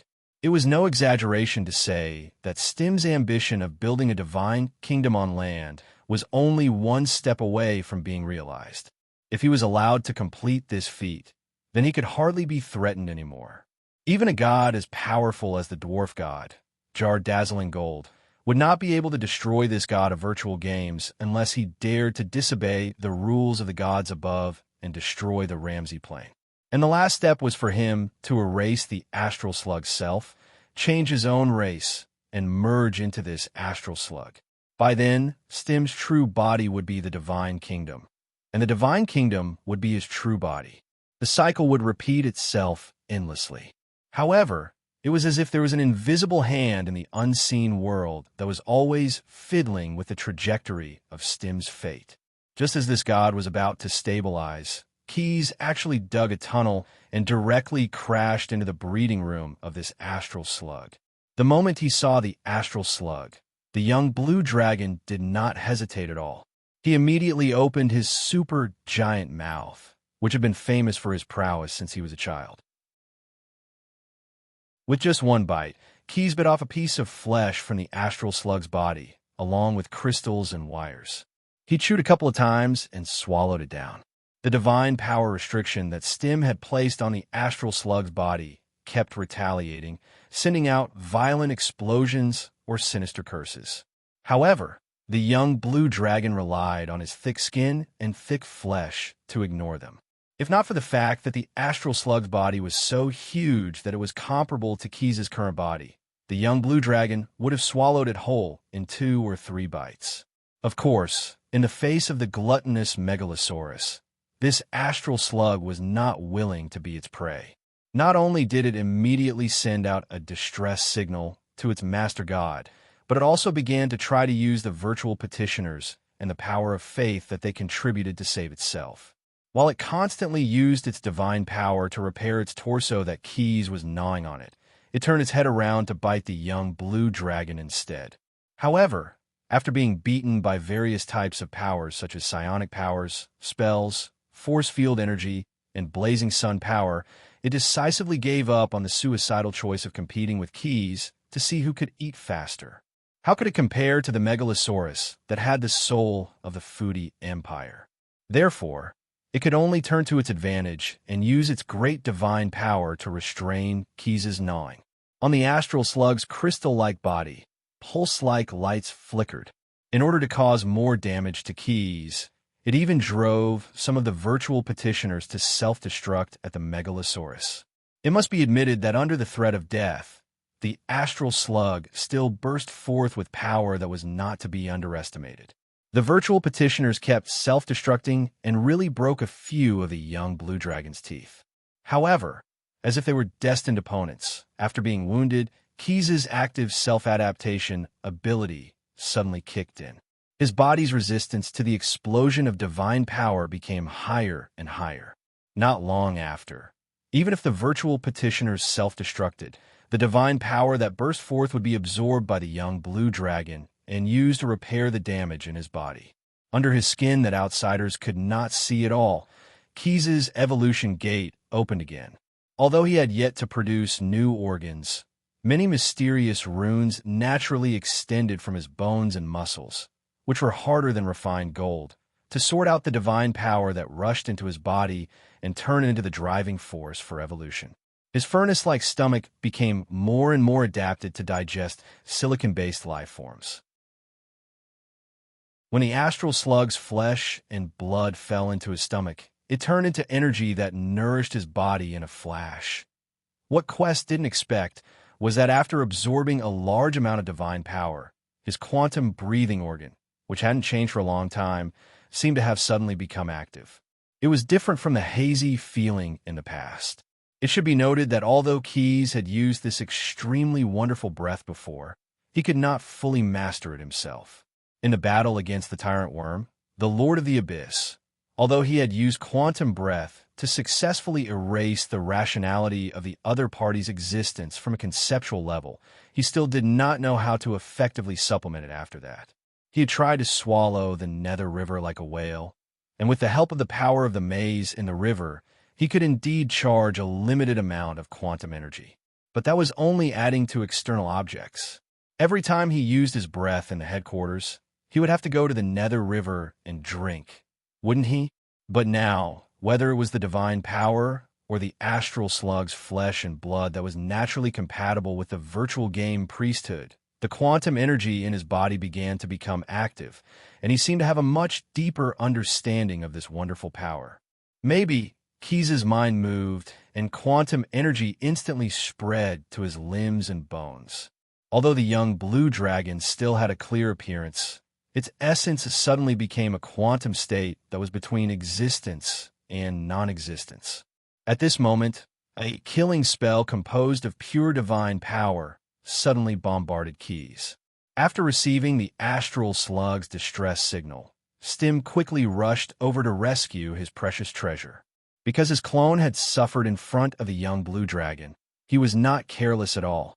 He directly used his divine power and authority to cast a divine spell that could seize the life and death of Keyes, a powerful mortal being. Unfortunately, he was one step too late. If he had come just a moment earlier, this vengeful blow would have at least seriously injured Keyes, a mortal being. Because of his mysterious quantum state, Keyes was conceptually between existence and non-existence, so Stim's observation was no longer accurate. His power was like punching cotton, and there was no point of resistance at all. Replacing it is also a method of devouring. After recovering from his daze, Keyes suddenly understood. Chapter 857. I can replace him. With a thought, Keyes' body suddenly disappeared. The next moment, the astral slug that was writhing nonstop became stiff. It did not have the ability to actively adapt like Keyes did. The moment it fell into the quantum state, there was a serious disconnect between the consciousness of this giant slug and its body. Then it was completely erased from the concept out of thin air. In the eyes of the dumbfounded Stim, Keyes' figure seemed to have merged with the astral slug that he had painstakingly cultivated, and the two were intertwined. On the figure of the young blue dragon, there seemed to be countless bloody mouths that opened at the same time and swallowed the astral slug without leaving anything behind. This was just his subjective observation, a cognitive product that was fed back to his own consciousness. In fact, did Keyes, who was in the quantum state, open his mouth? Did he open his mouth in the present, the past, or the future? Did the astral slug even exist in the first place? These questions were all unknown to him now. Fortunately, he was a god. If an ordinary mortal observed this scene, he would probably have died in an instant. Even so, there was a momentary pause in his brain as a god. Could this guy be an ancient evil creature? That would explain why he doesn't look like a megalosaurus. But aren't ancient evil creatures incompatible with gods? Could this guy be the god of ancient evil creatures? Unable to understand Keyes, who was in the quantum state, even if he was a god, there would still be a series of cognitive paradoxes. After all, although they had powers that were different from ordinary beings, they were not omnipotent and omniscient existences. Although the gods in the multiverse knew many secrets that mortals could not know, as representatives of the priesthood, they could only use it as a starting point and have a limited understanding of the linear causality products. The existence of the nonlinear discrete state was actually a mystery that they could never see through, and this was the natural limitation of the gods. Stim wanted to forcibly understand, but he was instantly subjected to an unbearable weight, and his incarnation immediately showed signs of instability. Even though he had sensed the danger, stopped thinking, and even forcibly deleted the memory of the previous moment, Stim's incarnation still couldn't help but spit out a mouthful of pale golden blood. At this moment, he could only remember the false memories he had constructed for himself. Keys had swallowed the entire astral slug, which was the carrier of the divine kingdom of the material plane, when he was unprepared. Then, he suffered a backlash and was severely injured. Stim could only use his false memories to find a reasonable explanation for his current situation. Fortunately, this god's brain worked fast enough. If he didn't realize that he was lying to himself, and instead continued to ponder over it, and then started to doubt himself, Keys didn't have to do anything, and he would have already been driven out of the realm of his priesthood by his own self-doubt. That was close. The god's heart tightened. Although he only remembered that he had been bitten back and not the real truth, his emotions were the same. However, Stim was, after all, a person who could climb from an ordinary being to the throne of a god. He immediately adjusted his state of mind, and the way he looked at Keys gradually regained its calmness and composure. "You will die here today," Stim said. Gods had always been strict with their words. Even gods who had priesthoods, such as lies and conspiracies, would never deceive themselves. Not to mention, at this moment, Stim only remembered that Keys had swallowed the astral slug, which ruined his ambition to build a virtual divine kingdom on the land. He had now made up his mind to kill this megalosaurus today, no matter what. After saying that, he waved his hand gently and moved Quith and himself from the deep underground cave to the surface of Dwarf Island, as if it was as light as a feather. Thanks to the large-scale uploading of new lives launched by the Emperor in the Steam City, some of the souls of the dwarf residents had not been absorbed into the astral slug, which was the virtual divine kingdom. At this time, they had become the arms of Stim's incarnation. Although each soul that was transformed into a virtual petitioner only provided about half of the faith power of a real petitioner every day, as long as the astral slug stored it up, it would still be a considerable amount of wealth over a long period of time. But now, in order to slay the megalosaurus that had repeatedly ruined his plans, Stim could only treat those virtual petitioners as disposable items.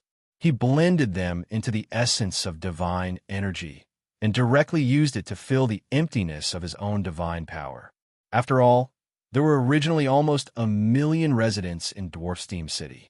Even if the virtual petitioners that Stim could use were only a portion of them, it was still a considerable number. If they could all be converted into real petitioners in Stim's divine kingdom, it would not be impossible for the god of virtual games to instantly rise to the standard of an intermediate divine power. With so much divine power to squander, Stim's incarnation naturally did not have to be stingy. All sorts of divine spells rained down upon the blue dragon youth like a rain of flowers. First, he blanketed Keys with a wave of curses as if he was trying to gather a list of curse-type divine spells. He did not consider Keys's spell resistance and immunity, seeking only the most.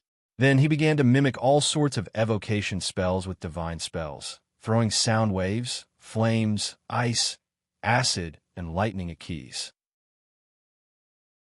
Finally, Stim repeatedly used miracle spells to mimic instant death spells, delivering more than a dozen death decrees to Keys to vent his anger. At first, the pensive Keys had wanted to withdraw from his quantum form after devouring the astral slug. However, Stim's reckless bombardment extinguished that thought at once, and he obediently maintained his quantum form. Otherwise, if his resistance and immunity really did not hold, he would have lost half of his life. Thankfully, he managed to survive. This time, Stim's carpet bombing had shaken the entire dwarf island. Apart from the lack of radiation, it was no different from being bombarded by a nuclear bomb. After the powerful evocation spell, many mushroom clouds rose from the ground. This was caused by the smoke and dust from the explosion. The shockwaves were like an iron plow, digging several feet deep into the spiral planes. The Junglefoot Expeditionary Army that was fighting in the streets of the Steam City had no choice but to run to an open area to avoid the disaster caused by the earthquake. After the aftershocks, the pirates of Joms, who had climbed up a mountain to the east of Dwarf Island and were watching the pit fiend massacre the steam city's ground forces, were all dug out from the ground by Naaman. They were like freshly unearthed yam eggs. What just happened? Fear gripped their hearts. The pit fiend, which had been full of vigor just a moment ago, was now riddled with scars and bruises. This was because Naaman had forcefully ordered the pit fiend to take a hit for his troops at the last moment. Chapter 858. North of the Iguana Strait, near Coral City, an aquatic pygmy fishing boat was still working. Catching the fat fish that migrated due to the ocean currents in these waters was their most important livelihood during this period of time. Different from the common ships, this fishing boat was a double-hulled rack boat, mainly used to carry the fish that was caught. As for the aquatic pygmy crew, they actually all survived in the sea without any worries. The boss of the boat was an old grandmother. Since the great Lord Godgard, dazzling gold, migrated here from Dwarf Island, she could be regarded as the third generation. She was very familiar with the means needed to make a living at sea. Standing at the bow of the rack boat, the old aquatic pygmy attached her lobster-like abdomen to a long pole. She kept looking at the distant sky, trying to judge whether there was a rainstorm or a gale through the changes in the sky. A feeling of uneasiness suddenly gripped her heart. Something was approaching, and armor and swords made a clanking sound, like a cold wind. The old grandmother turned around and saw a young dwarf standing behind her without her noticing. This was a native pygmy, not an aquatic subspecies. He was wearing golden armor that was adorned with jewels that were as numerous as the stars. Even the skin that was exposed had a noble golden luster. "Great God!" the old grandmother exclaimed. She had recognized that the pygmy who suddenly appeared looked exactly the same as the god statue she saw in the temple of His Majesty, Guard Dazzling Gold. He was Guard Dazzling Gold's avatar, as a powerful god, as long as he was willing. Even if it was his own avatar, Guard Dazzling Gold could still make him split into many avatars to perform many different tasks. In some cases, this ability was very useful. For example, when the waters around Coral City were about to be attacked by undercurrents and tsunamis, the vigilant pygmy Lord God immediately split into tens of thousands of avatars to provide precious protection for his people. Before the old grandmother of the aquatic pygmies could recover from the surprise of encountering a god, she found that all her children and grandchildren, who had been setting up nets underwater, had all appeared on the rack boat. In the blink of an eye, they were all transferred to the port of Coral City. At this moment, the coral smoke pipes at the top of the temple, which was located in the most central area of the city, were spewing out colorful bubbles. These bubbles piled on top of each other and stuck together, eventually forming a barrier around the city. Not long after, many rack ships piled up in the harbor. After completing the task, the clone of the dwarf master god disappeared, and all of them merged back into a clone.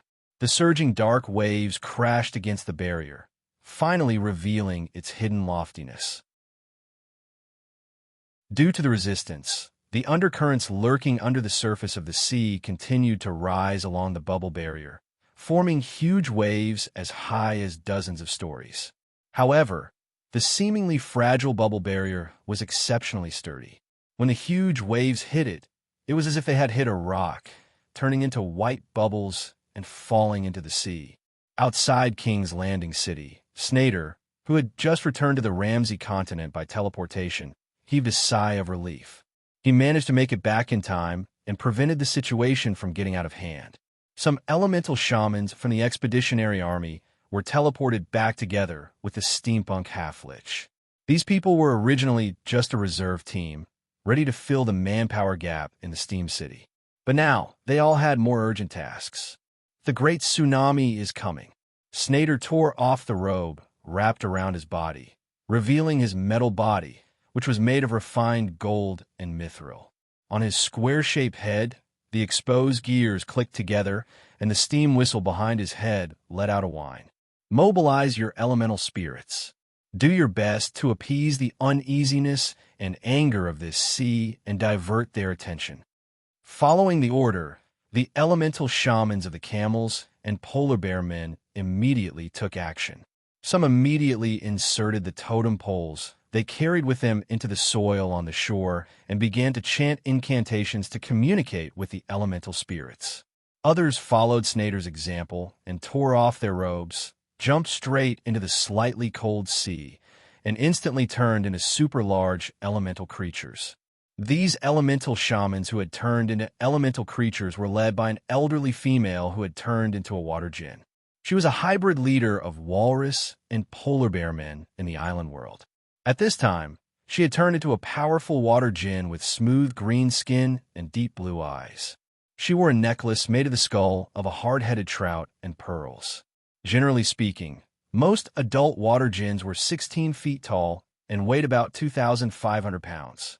But this water djinn, who had turned into an elemental shaman, was obviously of noble lineage. She was more than 20 feet tall, but even so, she could still stand firmly on the surface of the water without any sign of sinking. This was the talent of the water djinn. Like a mainstay, this elemental shaman took the lead and rushed toward the waves coming from the intersection of the sea and the sky. Two sharp teeth, which came from the walrus bloodline, protruded from her upper jaw. At first glance, she looked a little ferocious. Water manipulation. After turning into a water djinn, controlling the water flow seemed to be an instinct. She quickly disturbed the direction of the water flow within a few miles in front of her. The surging waves also rolled to the sides with the water flow, instead of rushing directly to the defensive line on the shore. The other shamans who had turned into elemental creatures also showed their magic. Some of the shamans who had transformed into water elemental elders dove into the waves and used their bodies to drive more waves, forcibly changing the direction of part of the waves and allowing them to collide with the following waves on their own. Some shamans who had turned into water elemental creatures erected totem poles in the surging waves. Compared to their companions on the shore, they were more adept at mobilizing the elemental spirits in this water area.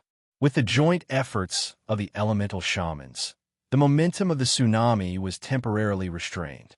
When it hit the harbor of King's Landing City, the waves, which were originally as high as dozens of stories, had shrunk to a height of only a dozen feet.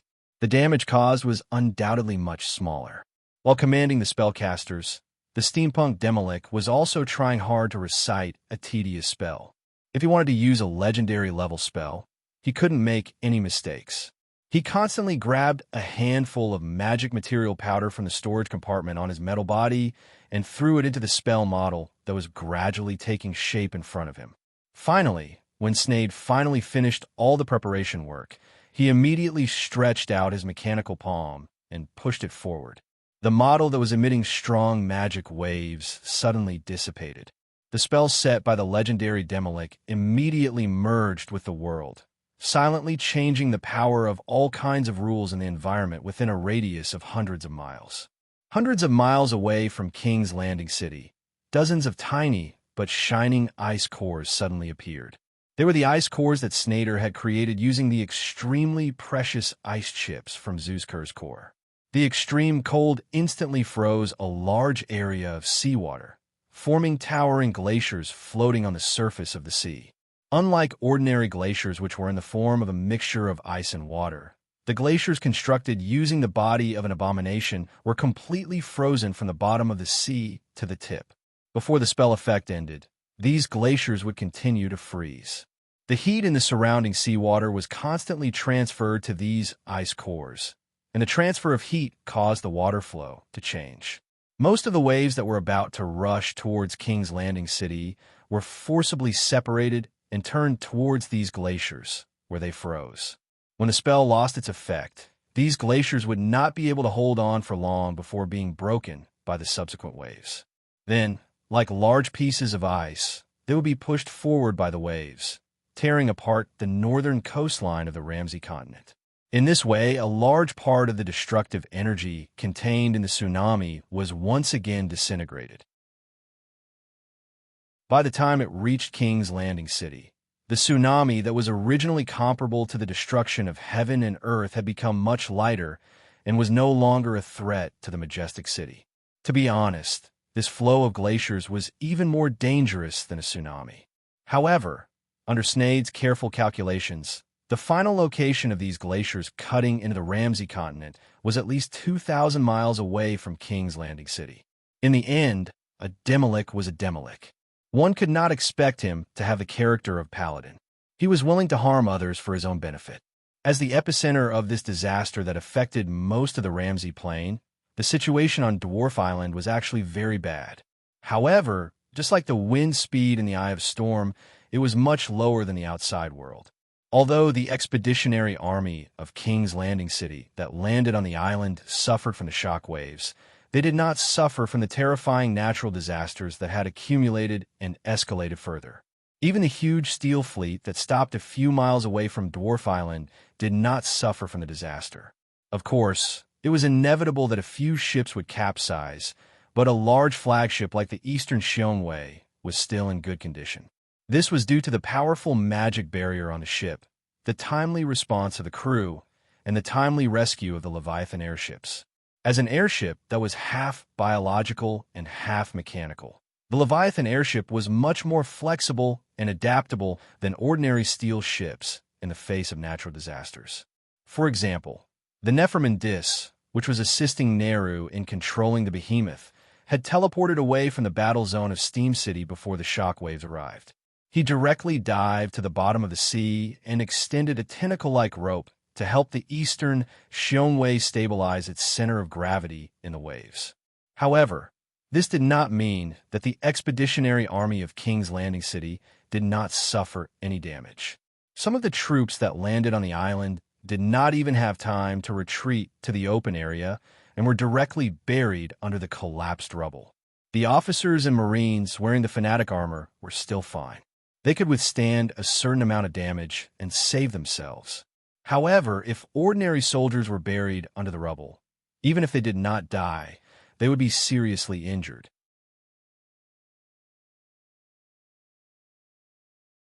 Chapter 859. The Emperor had finally escaped from the heavens. He was blown out of the bowl-shaped arena by the hurricane. The Saint Sarai who chased after him, faced with a rare natural disaster, had to choose to save their own lives in the end, even though they had the intention to continue chasing. Under the protection of Jensen and the two blazing Templars, the Paladins managed to survive the violent shockwave. When the storm subsided, they were surrounded by gravel, rubble, strange ointment jars, boilers, and instruments. It was like the scene after an impromptu ritual. There were many broken offerings piled up on the ground.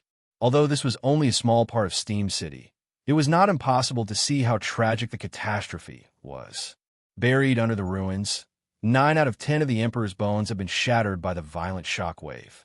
But he was still conscious, and as soon as the disaster subsided, he gathered his thoughts. Ho ho ho! Bah! While laughing hysterically like a jackal, he spat out sticky sputum with traces of blood in his mouth.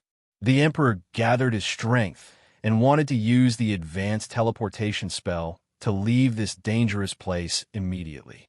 There are hundreds of thousands of monsters in Steam City, enough to keep you busy for a while, he thought maliciously. And that damn reptile, I'm afraid it's being bitten by Stim like a mad dog. At this time, he just wanted to leave Dwarf Island as soon as possible and retreat to the Ramsey continent. When he got there, he would wait and see. If Stim killed the reptile, then he could continue to stir up trouble in the Ramsey continent. If Stim was killed by Stim, then Keys would most likely suffer a great loss. He could also escape from this plane without worrying about being hunted down for a while.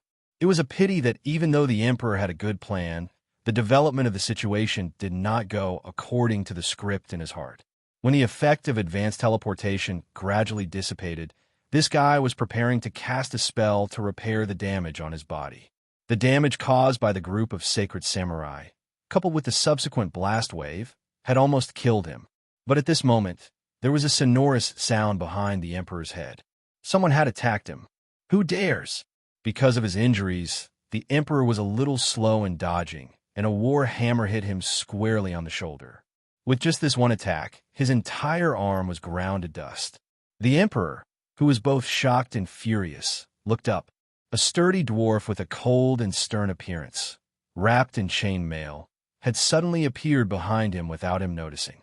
This guy's brown eyes flashed with anger called hatred. He held a war hammer in one hand and a round shield in the other. The way he looked at the king was as if he was looking at his mortal enemy. "Galdar!" the emperor could not help but exclaim. It turned out that the person who appeared in front of him was Galdar Ironhand, the god of protection of the dwarf divine system, who is also known as Stern and Shield of the Golden Hills.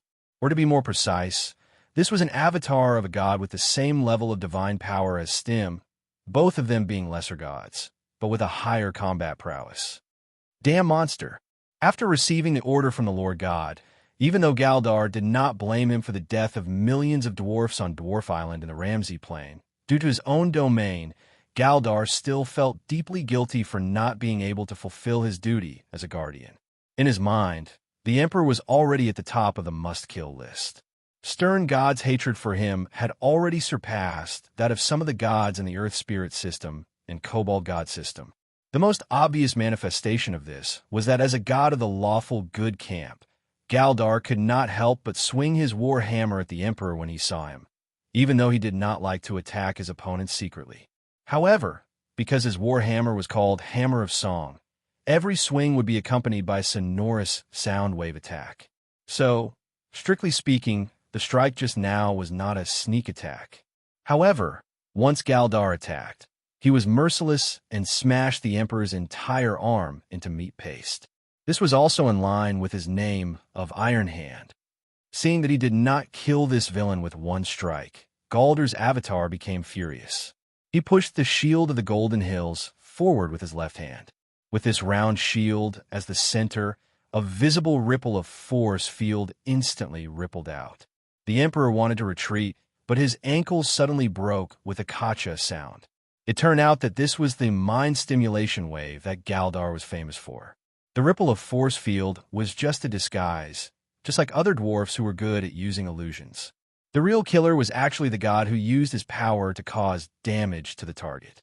Because dwarfs were small in size, Galdar, as their god of guard, had always taught them to pay special attention to attacking the legs of tall opponents. The Emperor, who was wearing the skin of Wendigo, did not notice and had his ankle broken by Galdar's divine power. And because of the characteristics of divine power, the injury he suffered could not be healed unless Galdar died.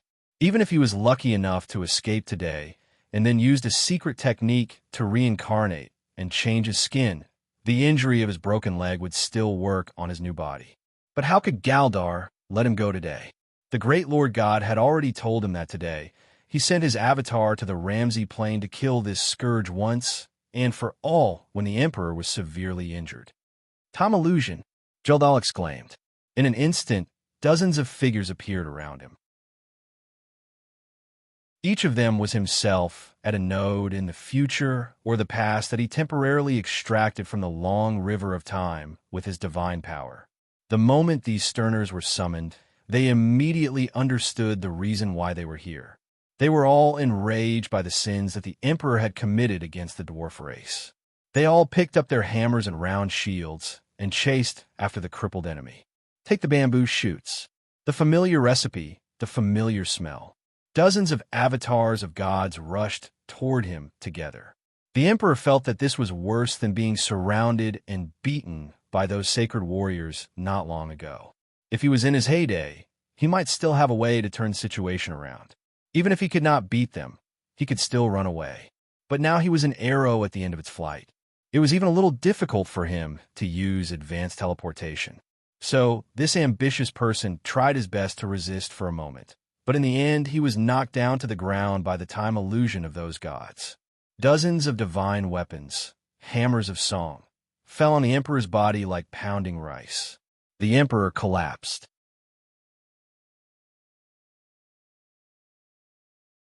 Chapter 860. After admiring Stim's ferocious maneuvers, Keyes couldn't help but inwardly click his tongue.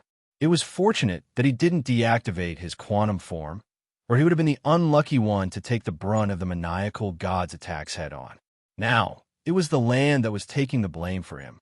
Under the full power of the god of virtual games avatar, The swirling plains in the heart of Dwarf Island bore the brunt of his attacks, and had now become a new basin.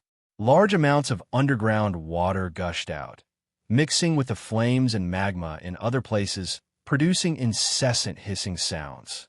There was no trace of the country house and farm that the distinguished dwarves of Steam City had built here. Only some crumbling walls were left, as if telling of what had happened here. After spending most of the divine power in his body, Keys, who had been hiding for long enough, finally broke free from his quantum state. The young blue dragon returned to the material plane, ready to do his best to eradicate the mad god. However, someone was one step ahead of him. A glittering cloud of gold dust suddenly appeared out of thin air, spiraling over the heavily damaged land. The golden cloud seemed to exist unreal, and then turned into a glittering dwarf. It was a handsome dwarf with golden skin, and the hue of his eyes was forever changing. Beneath his flowing silk cloak was a chainmail armor that looked like it was made of gold, and in his hand was a huge axe that didn't match his figure. He was dazzling. Moreover, unlike the usual bright coal sacrificial image of the gods, the chief god of the dwarves had sent out his own battle avatar. The double-edged axe in his hand was a heaven-sent weapon called Arundina. Usually, this weapon with its own intelligence was addressed as a female, acting as both Gar's weapon and Gar's close friend. The glittering Arundina could easily split stones as if they were just air, and easily break through metal armor as if it didn't exist. Carrying the axe, Gar had convinced more than one god who had been pranked by him to put aside their anger and smile. That was why Arundina was also known as the Defender. However, Dazzling wasn't here to defend his prank today. The dwarf god was really angry this time. The actions of the god of virtual games, Stim, had provoked the father of dwarves and king of the Golden Hills, and he had made up his mind to destroy the scum of the dwarven gods. Without a word, Dazzling's battle avatar turned into a breeze and lunged at Stim. At the moment, in preparation for Keys' attack, the god of virtual games had turned his avatar into the appearance of the demon king Chong-Ji, a new form that the emperor had helped him to obtain, and in Dazzles' view, that was enough to be called deviant. Looking at the burly demon in gorgeous armor, his sharp claws covered with rock skin, and the fiery red horns on his head coiled like a crown, Garl Glittergold felt a burst of anger for no reason. "What kind of dwarf are you?" As the dwarf god roared, the sun in the sky suddenly burst into a dazzling halo.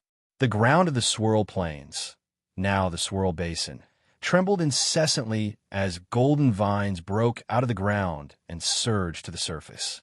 In addition to being a dwarf, as a great divine power, Garl Dazzling Gold also had many different fields of clergy: sun, earth element, plant, order, healing, illusion, deception, trade, and so on. Therefore, when the emotions of this battle clone were fully aroused, all of his divine domain exerted some influence on the physical world. And this was only one clone of Gar's Dazzling Gold. That was why the exalted god had forbidden the true form of God to set foot on the physical plane, and that was the reason why the exalted god had forbidden his true form to set foot on the physical plane. As a bystander, Keys was at a loss for what to do with the sudden change. The dwarf god had interfered and snatched the script that should have belonged to him. However, just as Sui Xiong was wondering if he should help, a faint voice suddenly sounded in the mind of the young blue dragon. "Don't resist. Prepare to teleport." Before he could finish his sentence, Quest felt the world spinning around him. Although he would not have such a strange feeling if he used a high-level teleportation spell, how could other people's spells be completely suitable for him? In particular, teleporting a giant beast like him, whose body was so huge that there was no suitable classification to describe it, required a huge amount of energy. How could it be so easy to precisely control it? Fortunately, the dizziness did not last long. When Keys came back to his senses, he found himself on a rocky ground. The steel-like blue sun emitted a dim light, and a vast plain was separated by jagged rocky mountains everywhere. The strange ponds near them were roughly covered by them. This was obviously not the scene on Dwarf Island, and it was unlikely that they were still in the Ramsey Plain. We've come to Stim's divine kingdom. Keys looked over and saw a small figure floating in the air, looking at him. He was wearing a platinum priest's robe, and a smoldering coal was attached to a necklace in front of his chest. He was also the incarnation of Guard Dazzling Gold. However, unlike the non-mainstream bandit battle incarnation in the Ramsey Plain, the one that appeared in front of the young blue dragon was a bright coal priest incarnation. Great Lord of the Golden Hills. Keys did not underestimate him because of his small stature, and he respectfully greeted Guard Dazzling Gold's incarnation. Guard Dazzling Gold nodded. My army of petitioners, the Blade of Arundina, is reforming the petitioners in Stim's divine kingdom. Although he did not explain the specific method of conversion, Keys could guess that there was more to it than words. And this incarnation of mine has been deceiving the god of virtual games, so that he does not realize that his divine kingdom is under attack. This prank has been going on for decades. Keys could not help but be shocked by the dwarf god's words. The young blue dragon could not help but sigh. Great divine powers were indeed ridiculously powerful, and their might was not something that mortals or lesser divine powers could imagine. Now it's time for this show to come to an end. As he spoke, the coal that was smoldering in front of Guard Dazzling Gold's chest suddenly shone with a dazzling radiance that even the blue sun in the sky could not compare. The divine kingdom and the gods are one and the same. The sun here is the energy engine of Stim's virtual games. The jagged peaks here are his processing nodes. The pools here are the products of his virtual games. The power of the gods has its limits, and I cannot destroy the products of his divine order, but he is indeed sinful. The bright coal priest's incarnation abruptly ignited, turning into specks of gold that disappeared into Stim's divine kingdom. Therefore, I am willing to pay the price of an incarnation to completely block his senses. I command thee, the most powerful of mortals, to completely destroy Stim and his divine kingdom, cutting off any possibility of revival for this scum of the dwarven pantheon.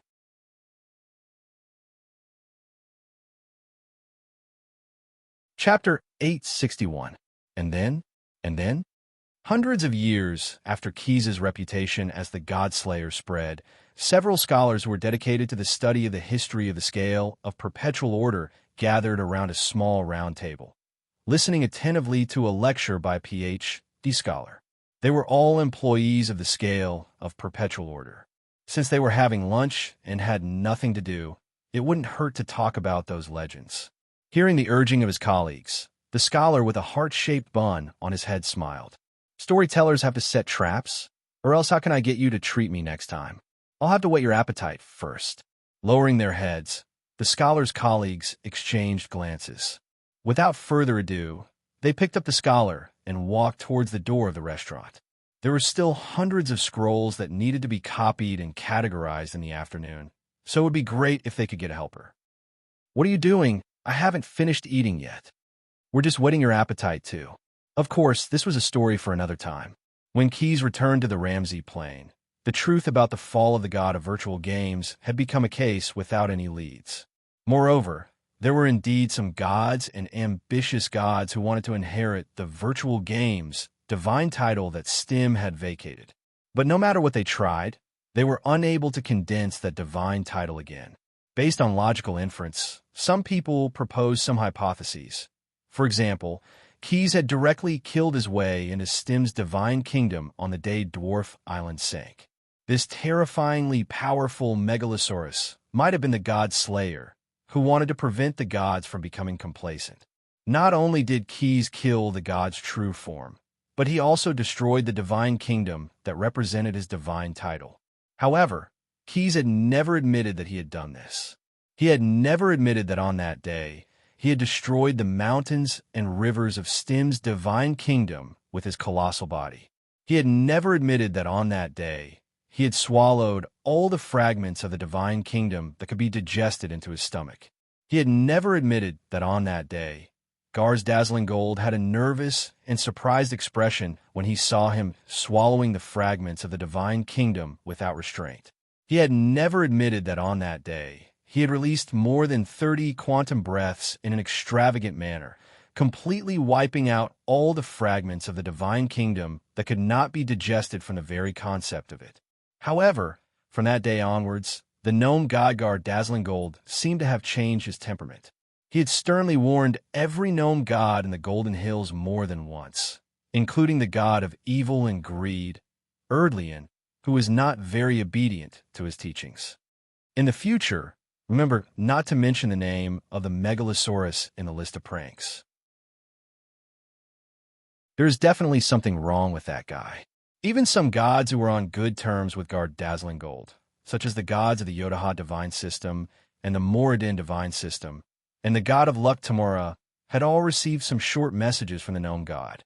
As for the gods who were not on good terms with him, such as the gods of the Goblin divine system and the Kobold divine system, guard Dazzling Gold did not deliberately create conflict between them and Keys. After all, he himself had said that he was not to play pranks on Keys. However, after learning that there were a large number of Erdlian Kobold airmen and Dragonborn Kobolds in the scale of Perpetual Order, guard Dazzling Gold felt that the remaining 3 gods of the Kobold divine system were probably in for a bad time. Fortunately, I did him a favor that day. When Stim's divine kingdom collapsed, the clone of the god of virtual games that he had left behind in the Ramsey Plain lost its foundation. The demon King Chong-ji, who was still desperately resisting guard Dazzling Gold's non-mainstream heavy-armored bandit combat clone, instantly lost its backbone. The gnome god swung Arundina, the defender, and cut off its ugly head that looked like a demon but was many times larger.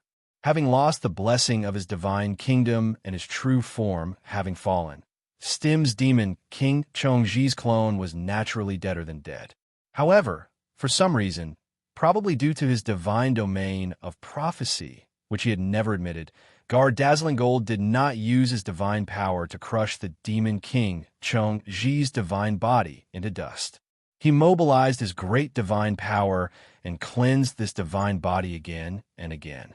After confirming that Stim and the Emperor's brand could not possibly exist, guard Dazzling Gold actually reinstalled his head. After his fall, the divine body could no longer be described as he onto his body and used his boundless great power to forcefully change the demon King Chong-ji's alignment. When Keys and the King's Landing Expeditionary Force returned in triumph, the demon King Chong-ji, who had become an absolute neutral like a construct, became the biggest and only prize that could be displayed in this punishment war. Later on, Keys transformed his flesh and blood into Leviathan, and in the end, his morale became another secret weapon of the scale of Perpetual Order. Since then, in the scale of Perpetual Order's trade with the inner elemental planes, the demon King Chong-ji appeared many times as a mediator or a security supervisor, due to the deterrence of the demon King Chong-ji to the demons. Although the demons themselves were born from the demons, the various demons actually fed on the demons, and the demon King Chong-ji was a great demon king who stood at the top of the ranks of all demons.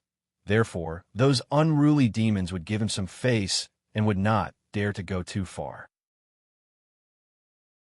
Therefore, the great gift that guard Dazzling Gold gave to Keys was not only valuable, but also very useful.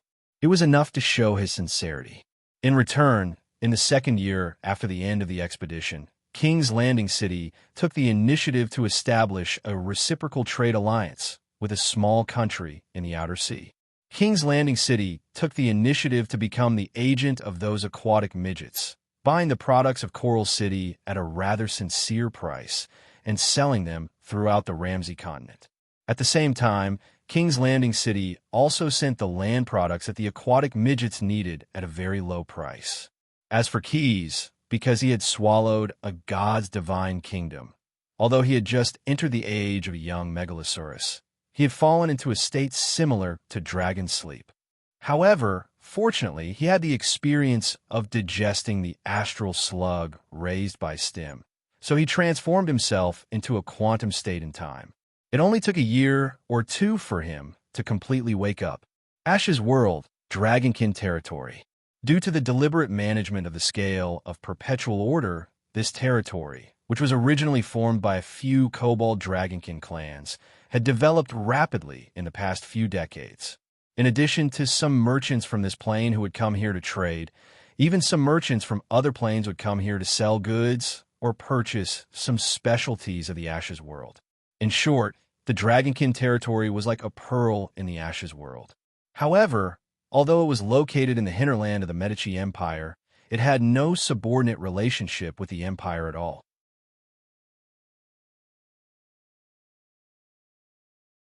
Chapter 862. Embark city of the Medici Empire. This year's Opat festival had just ended. Pharaoh, who had just ascended the throne, was still busy browsing through the various data compiled by his attendants. When the Pasha of each province came to the capital to report on their duties, they brought with them a summary of the tax and trade situation. Your Majesty Mako. An attendant quickly walked up to the young pharaoh, knelt on one knee, and presented a stack of papyrus-bound account books. This is a summary of the various commercial and civil data of Nome's special province. After verification, the proportion of agricultural tax in the province this year has dropped by 30%, and the commercial tax has nearly doubled. The growth rate is the fastest among all the provinces in the empire. Pharaoh took the account book and flipped through it. If there is really a problem, can it be solved with just a few pieces of paper? Mako could not help but twitch his mouth, but he still asked. Food is one of the foundations of the country. Nome's special province is densely populated. If it needs to buy food from the neighboring provinces, will it cause an overall shortage of food in the empire?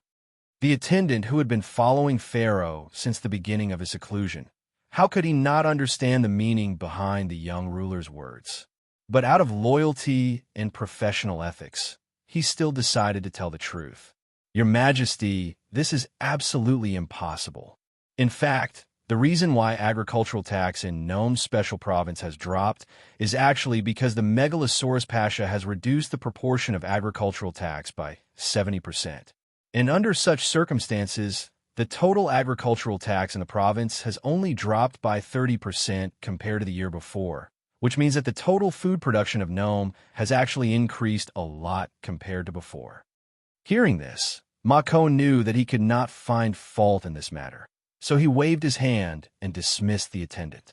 The young pharaoh sat upright on the throne. The light of the eternal blaze shone through the transparent crystal dome of the audience hall, covering the king's figure in a bright light curtain. No one could see the expression on his face. You're really raising a tiger. Just as Mako was secretly angry, a series of squeaking noises that sounded like the gnawing of insects suddenly rang out in the audience hall. Pharaoh immediately suppressed his thoughts. After all, someone had come to visit him. Of course, it was a stretch to say that the visitor was a human. Like a broken mirror, a flaming red humanoid creature suddenly appeared in the audience hall. Her figure was similar to a human's, but her face looked like a mix between an insect and a reptile. She had 4 strong arms and wore a sleeveless plate armor that seemed to be made of obsidian. She was a Sill who lived in the Ether realm. The Sirs were the scourge of the realm of Ether. They wanted to conquer everything they came into contact with. In order to make their race last for generations, they did not hesitate to sacrifice others. All Serenes were females who could lay eggs, but they needed a living host to hatch their eggs. They used the hidden oviducts in their mouth parts to inject eggs into the bodies of paralyzed targets. Although they looked strange and evil and acted more like wild beasts and barbarians, the Sirs, who could travel between planes with the help of the Ether realm, were actually very intelligent. They had a totalitarian culture and saw all other races as incubation tanks or potential incubation tanks. But among the many creatures, they especially loved monsters like the phase spiders. Your Majesty Mako. After descending from the Ether realm to the material plane, the Sill immediately bent down and bowed deeply to Pharaoh, who was sitting in the middle of the audience hall, to express her respect and friendliness. You are Chuck. Although it was not the first time they had met, it was still difficult for humans to distinguish a Sill from her appearance. The young pharaoh had to look at the inscriptions engraved on the Sill's plate armor to identify her. Didn't I ask the queen for a note? Without permission, all diplomatic envoys of Sirs have to report to the Foreign Affairs Registration Office in Bite City first before they can come to meet you. As he spoke, a surge of magic waves gushed out of the pharaoh's body. After Keys killed the previous pharaoh, the Medici Empire did not confer a new Grand Vader. Instead, they used the Obsidian Council to collect the treasures of the previous Grand Vader and used most of them on themselves. Under the heavy pressure, the Sil envoy trembled with fear. "Your Majesty, please forgive me. If not for the lack of sweat glands, Chuck would have sweated profusely. I have no choice but to visit. After all, we can't leak any information about the assault task force. So it's because of this." Mako understood. In the beginning, the Medici Empire and the Sil had no contact with each other. However, after taking over most of the overseas territories of the Neon Empire, some races from other planes who used to trade slaves with the Neon Empire all hoped to establish contact with Medici. Among them, a large number of slaves were imported from the Neon Empire as incubators in the realm of Ether. Although the Medici Empire abolished slavery in the era of the Hero King, due to the great expansion of their territory, in order to maintain the stability of their rule, they did not ban the slave trade in the overseas territories of the Neon Empire. However, they also set a 10-year deadline for this. Before the death of the previous pharaoh, the slave trade was completely stopped at the official level. Originally, the trade between the Sil and the Ashes world should have been stopped. However, these evil races in the realm of Ether had some friction with the scale of perpetual order in the Ashes world because of the hunting rights of monsters like the phase spiders. It turned out that with the expansion of the scale of trade, monsters like the phase spiders, which could carry items between the material plane and the realm of Ether, were quickly selected by the scale of perpetual order as special beasts of burden. This rich and powerful chamber of commerce not only directly encircled the land, but also set out to build some domestication and breeding bases in the material plane, like the Ashes world, to cultivate some special phase spiders from young. There is no doubt that the operation of the scale of perpetual order angered the Sil, who had always regarded the phase spiders as their own rice. A few years ago, they had raised an army and carried out a large-scale siege on the Chamber of Commerce's ranch in the realm of Ether. However, at that time, Keys had just digested Stim's God's Kingdom. The young blue dragon, who had woken up from a daze, wanted to move his body and find a place to solve the problem of food. He could not always eat in a Ramsey plane. Otherwise, with Key's body size, if he let go of his stomach, no matter how many supergiant monsters there were in that plane, it would not be enough for him to eat. He directly broke into the vast realm of Ether and intervened in the Chamber of Commerce's 3-year ranch defense war. There was no suspense in the outcome. When this terrible megalosaurus opened its mouth and ate and drank to its heart's content, the Sil population, which had once been all over the realm of Ether, directly decreased by nearly 1/10, and the queen changed 3 times. For this reason, some elemental apostles, who had been fighting this evil creature in the realm of Ether for a long time, deliberately contacted the scale of perpetual order and conveyed some gratitude from some kind gods. Since then, although the Sil no longer dared to fight against the scale of perpetual order on the surface, they had secretly regarded the Chamber of Commerce and Keys as their mortal enemies. These evil creatures with ulterior motives were always thinking about how to make trouble for the scale of perpetual order and cause some damage. Of course, they did not dare to go too far. If they attacked the large-scale ranches in the realm of Ether again, who knew how many queens would have to be replaced? Therefore, they set their sights on the scale of perpetual order's breeding base in the world of Ashes. And it was precisely because of this that the Sil once again secretly established contact with Medicus Pharaoh Mako. After all, they had already asked around. That terrible megalosaurus seemed to be the vassal of this pharaoh. The gnome region that he was in charge of was a special province of Medicus.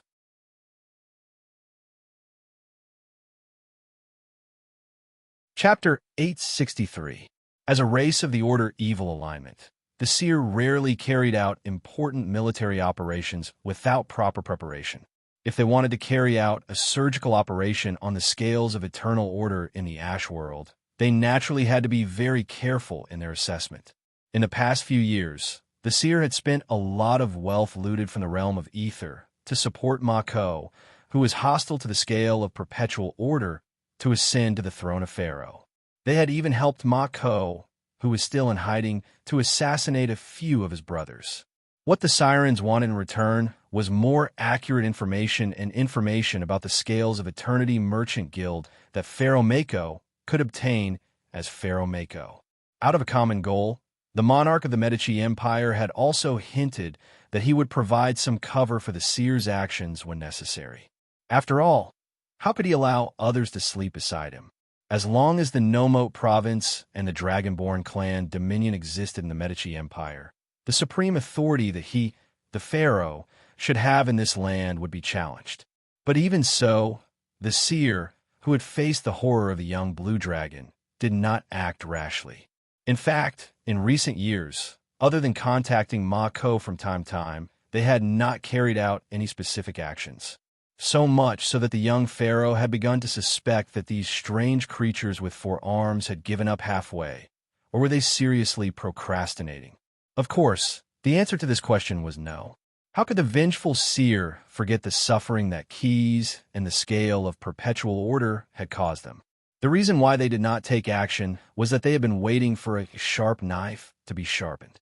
In the realm of Hadis, known as the Grey Wilderness, 333 ghost nannies and green nannies gathered around a taller leader of the night nannies and were listening to the preaching before the ceremony. "We have no choice," the nannies, who had lavender skin, a sharp nose, and a pair of angular ram horns on her head, said loudly. "If we can't create a powerful Altoros demon, then we will no longer be able to resist the abominable the scale of perpetual order. All our existing larvae and soul prisms trade will be destroyed."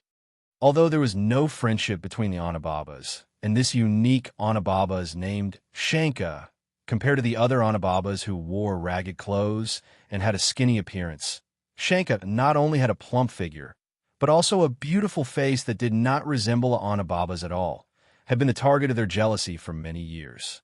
However, her words still resonated with all the Anababas who attended this gathering. Even if they did not want to admit it, Shanka was indeed the most successful rising star of the nannies in the past few hundred years. Her most legendary experience was that she had used her beauty to charm Asopos, the Lord of Vengeance of the Glaiths, and successfully prevented her merchant group from being attacked by the Glaiths in the Grey Wilderness for no reason. Just this advantage alone allowed her to earn much more than many of her kind in the trade with the Yugalos of the Scorching Inferno. In the current environment where many nannies had to rely on the Yugoloths, Shanka was one of the few who could organize her own merchant group to compete with the Yugoloths. Every Anababa knows our history. Except for Lady Kaji Luna, the goddess of Anababa, we rarely attach ourselves to other gods. Why is that? Isn't it because we're proficient in creating powerful guardians? Weren't the Yugoloths, who prospered because of the bloody war, originally created by our ancestors to complete the contract with the Lord of the 9 prisons of Bader? Even the strongest of the Yugoloths, the Lord of the Yugoloths, the Scorching Inferno General, and the God of the Yugoloths, which one of them is not the Altoros that we created to protect ourselves? If translated into the language of the nannies, the so-called Altoros were actually champions. No one knew how the nannies came to understand the magic formula to transform the Yugoloths into super demons. Some people said that it was the goddess of the nannies, Kaji Luna, who developed it and used it as a tool for her followers to maintain their dominance in the Grey Wilderness. But in fact, anyone who had some understanding of the gods and the multiverse knew that Kaji Luna had never cared about the well-being of her descendants. The more likely situation was that a group of clever old nannies encountered a serious crisis and came up with the idea of a champion. No matter what the truth was, the nannies would not say it, and the Yugoloths would not even mention it. Both sides had good reasons to hide this matter well. For the nannies, creating an Altoros was extremely taxing. They had to voluntarily contribute part of their life essence. This would weaken them to a state of near powerlessness, and it would take months or even years for them to recover. If the news got out, there would be a lot of people preparing all kinds of weapons and taking advantage of their weakness to kill them. For the few Altauros, although there seemed to be no upper limit to their strength, it depended on the number of nannies who participated in the ritual and the proportion of their strength that they were willing to contribute. For example, in order to create this scorching inferno general, who was comparable to the Lord of Bader and some other powerful gods, it was said that more than 3,000 nannies participated in the ritual. However, according to the principle of equivalent exchange, the ritual was not only very strict, but also very strict. If there was a slight mistake, both the nannies who participated in the ritual and the Yugoloths who underwent the transformation would die. It was still a legend that in order to create this scorching inferno general, only 3 of the nannies who participated in the ritual survived. After the ritual was completed, the created Altauros had to obey the commands of their creators unconditionally until the time limit of the contract was reached. Except for a few smart Altauros demons, who used their superior wisdom to find some loopholes in the contracts that had been optimized for generations and regain their freedom. The rest of the Altauros demons were still working for the Anababas who created them for free. Even if they were many times more powerful than their creators, they still had to obey their commands. What was even more frightening was that the Anababas were the weakness of the Altauros demons. As long as one of the Anababas who participated in the ritual and survived was killed, the Altauros demons that they created would also die. Therefore, for the sake of their own lives, the Altauros demons could only try their best to hide their Anababas in a secret place. If the Scorched General only hid 3 Anababas, it would be fine. However, if too many Anababas survived the ritual, the demon of Altauros would not be able to live in peace for the rest of his life. If he stood out too much, many people would start looking for his creator. Therefore, whether it was the Altauros demons or the Altauros demons, they would tacitly keep the ritual a secret. Often, only the most powerful and knowledgeable Altauros could learn the process of the ritual from some secret books. If she wanted to create another champion of her own, she had to gather and brainwash a group of other Altauros like Shanka. Under the condition of hiding the death rate of the ritual, she had to find a suitable way to make her fellow Altauros die in the process of the ritual.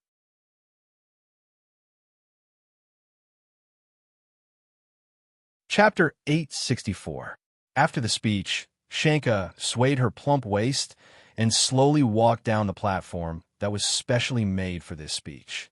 As her clothes fluttered, the lines of runes on the platform gradually faded away, and the traces of the magic circle were cleaned up. If she wanted to make the 300-odd ghost nannies obedient, how could she not use some tricks? In order to create an Altauros demon, the Anababas had gathered in the cave, surrounding a large bronze cauldron in the middle of the cauldron. As Shanka shouted, "Light the fire," a few Anababas carefully carried a ball of demonic fire from Nessus, the lowest level of the 9 prisons of Bader, into the pile of demon bones under the cauldron. The cauldron was filled with water from the river Styx and rotting larvae. As the fire roasted, the water began to boil. More than 10 Anababas operated a crane and hoisted an iron cage above the cauldron. As soon as the rising green smoke came into contact with the iron cage, the metal was corroded, and the Yugoloth demon that was locked inside fell into the cauldron. The viscous liquid splashed out, but as if it had hit an invisible barrier, it all flowed back into the boiling cauldron. All the Anababas, including Shanka, either took out a ceremonial dagger or directly pierced the veins on their wrists with their sharp nails. Foul blood slowly dripped from the shriveled blood vessels to the ground. The blood seemed to be pulled by some kind of force and began to squirm on the ground towards the cauldron. From this moment on, every Anababas had to concentrate on chanting the incantation, and the chanting time would take at least 6 months. Not only that, but as they voluntarily contributed their life essence, they would also slowly become weaker. Although the cave was very well hidden, many Anababas still released their night hounds to protect themselves. Not only did they have to guard against other creatures in the gray wilderness, but they also had to worry about their own kind. As the ritual went on, the pot of soup in the cauldron gradually dried up. After 5 months of boiling, the Yugoloth demon that was thrown into the cauldron had melted into nothing. The evil spirit in the soup inside had now turned into a wax-like substance. The large cauldron made of bronze had turned a demonic red after being heated for a long time. During this time, all of the Anababas were extremely tired and weak. Only Shanka, who was the strongest among them, still had the strength to move. Now, she was the only one who still had the strength to tear off the wings of some fiery demon bats that she had prepared beforehand and throw them into the flames below the cauldron to stabilize the temperature of the demonic fire. However, this was all she could do. Originally, she still had the strength to help some of the Anababas chase away their night hiss hounds, which had started to bite their owners due to extreme hunger. But since the beginning of this month, she didn't have the energy to care about these trivial matters. The life essence of any ghost nanny killed by the night hound would be instantly sucked away by the cauldron. The remaining corpse, which had more bones than flesh, became dog food for all the night hounds, filling the stomachs of these murderers who did not have a single strand of hair on their bodies. After all, if they were fed, they could at least ensure that there would be sufficient guards for a period of time. By the time the 7th month had passed, none of the ghost nannies were still standing. They were all sprawled on the ground, all over the place.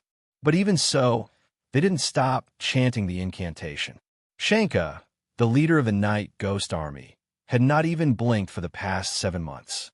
Now, she was staring at the cauldron with her blood-red eyes, which were about to go blind from exhaustion. Almost there, she kept chanting. There was no more blood to flow out of her veins, but Shanka's spirit was extremely high at this time. Because when she added the fiery demon bats to the cauldron, she found that the wax in the cauldron had not only all turned black, but there were also cracks on it. This meant that the Altoros demon was about to break out of its cocoon. It's coming out. Seeing numerous cracks suddenly appear on the red cauldron, Shanka's heart suddenly jumped to her throat. The leader of the night ghost granny battle group didn't even think about it. She had practiced countless times 7 months ago, so her muscles remembered. She immediately reached out to pull off an earring from her ear and quickly crushed the gem on it. In a flash, Shanka disappeared from her original position next to the cauldron and appeared behind all the Anababas. Many night hounds, who had lost their masters and wandered around wantonly and harbored malicious intentions, immediately surrounded her. However, the leader of the night ghost army did not even bother to look at them, because a blazing light was emitting from the cracks on the cauldron. Bang! A huge explosion sounded, and the sound reflected back and forth in the cave that was sealed by the Anababa spells. Fortunately, the cave did not collapse. Before her voice could reach them, the bronze cauldron had already shattered into countless pieces. Countless pieces of metal and wax flew towards the Anababas who had gathered around the cauldron. Not to mention that these Anababas were now extremely weak. Even if they were as energetic as they were 7 months ago, they were still too weak to face the inevitable explosion ceremony that would inevitably accompany the birth of the Altoros demon. Therefore, almost all the Anababas who participated in the ceremony died in the violent explosion, or were torn apart by the shockwave or flying metal residue. Only Shanka was an exception. Just right, ha. The leader of the night ghost army was thrown to the ground by the explosion. When she got up, she coughed out a small pool of internal organs, but she still let out a wild laughter that sounded like the howling of an owl. This attracted the attention of the surviving night hounds, and these big evil dogs began to slowly surround Shanka. However, the night ghost army did not care at all, because her champion fighter had already been born. Not to mention these night hounds. Even if a powerful demigod-like existence were to come here now, they would not be able to hurt her at all. Not to mention, she was good at scheming. When she prepared the Yugalos for the ceremony, she specially selected an individual with great potential. Gol Lek. Shanka roared. Then, a white whirlwind appeared around her. As the whirlwind subsided, the night hounds, who were originally drooling and surrounding the leader of the night ghost army, were all turned into piles of scattered meat. And on every piece of meat on the ground, there were traces of being torn by sharp teeth. A giant gnoll demon that was more than 10 feet tall, even with its back hunched, stood in front of Shanka. Although he had the appearance of a gnoll, his face was actually more like a hyena's. His fur was also covered with armor made of pale bones. It had 4 arms, each of which did not have a palm at the front. Instead, it was connected to the head of a hyenodon. However, what was really amazing about this newly born Altoros demon was not its appearance. In fact, after being transformed by the Anababas, only a few Altoros demons would retain the typical appearance of a Yugalos. The Anababas would give full play to their imagination and creativity when creating them. It was the name that Shanka had just mentioned. Golai Liku had once possessed unparalleled glory.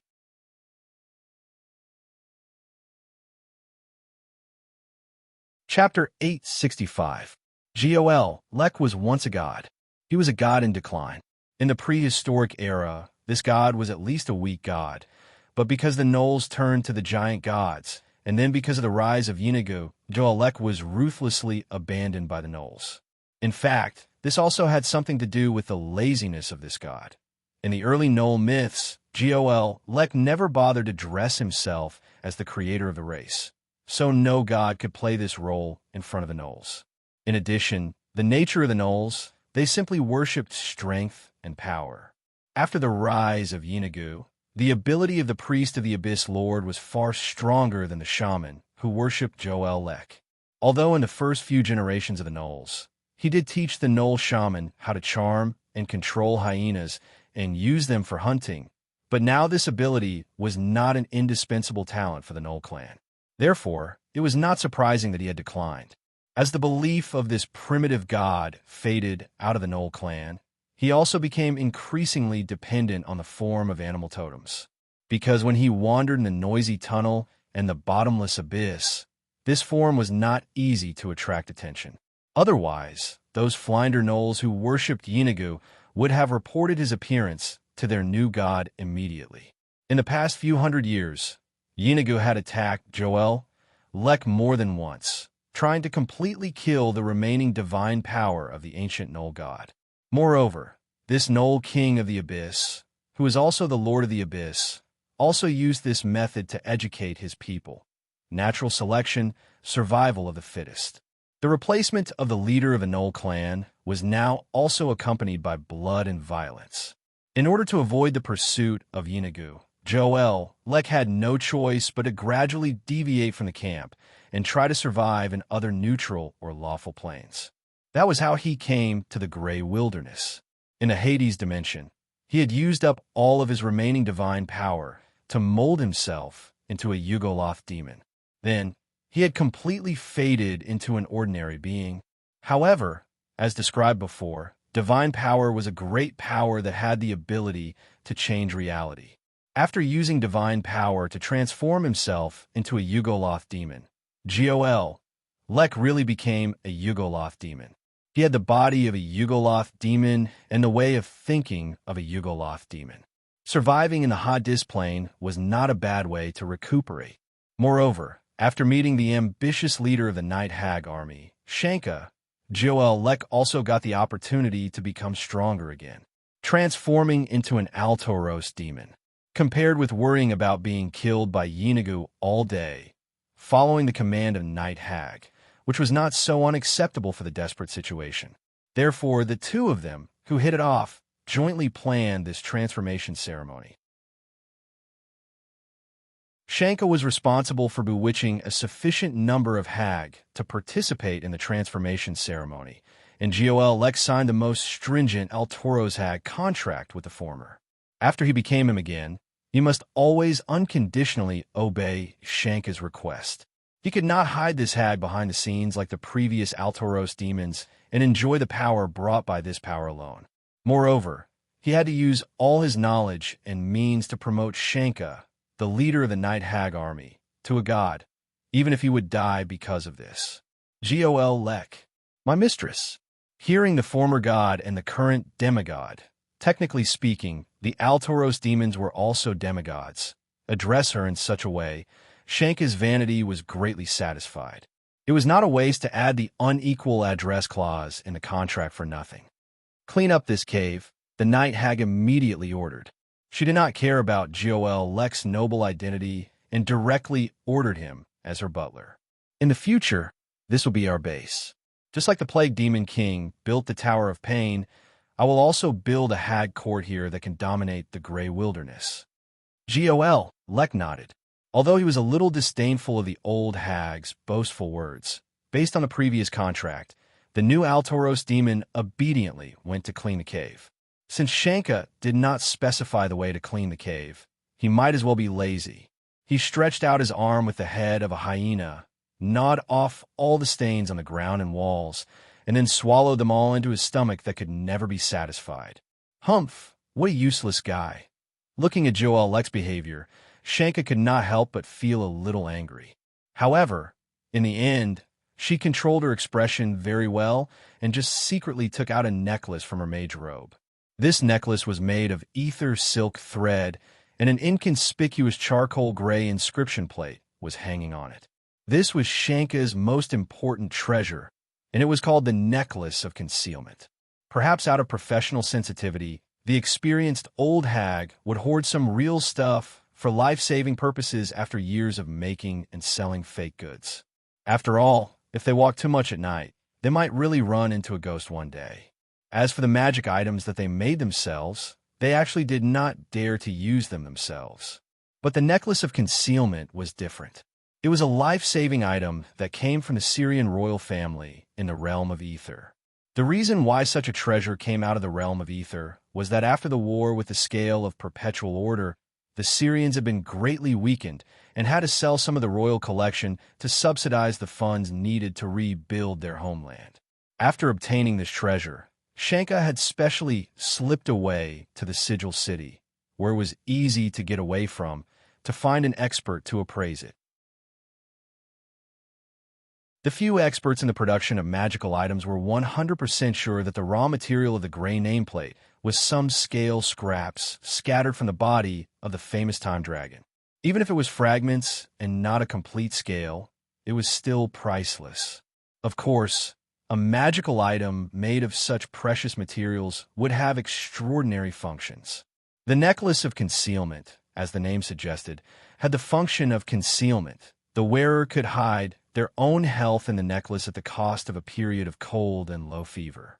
When the wearer was injured or extremely weak, the wearer could take out this hidden health to quickly heal their injuries. Because it involved the rules of time, this kind of rapid healing would not be offset by some curses or exemptions. No matter how serious the injury was, as long as enough health was hidden before, the Necklace of Concealment would definitely be able to heal. After the secret ceremony, although Golalic would not pose a threat to her according to the contract, out of caution, Shanka still kept such a backup to recover her health. She carefully put the Necklace of Concealment on her neck and chanted the spell to activate the black inscription plate. The following words are not counted in the word count. Recently, there have been a lot of friends who have rewarded me. Here, I would like to salute the likes of Shouting 246, Ordivision Radiation, Love Dragon, Silencing Spirit Toad, Book Friend 20210124110945228, Jason Jing, and others who like to read the scale of perpetual order and love fantasy literature. Thank you for your support for the general industry. I will continue to work hard. You're tuning in to the Warrior Lore YouTube channel. Don't forget to subscribe and join us on this journey to catch the most captivating stories.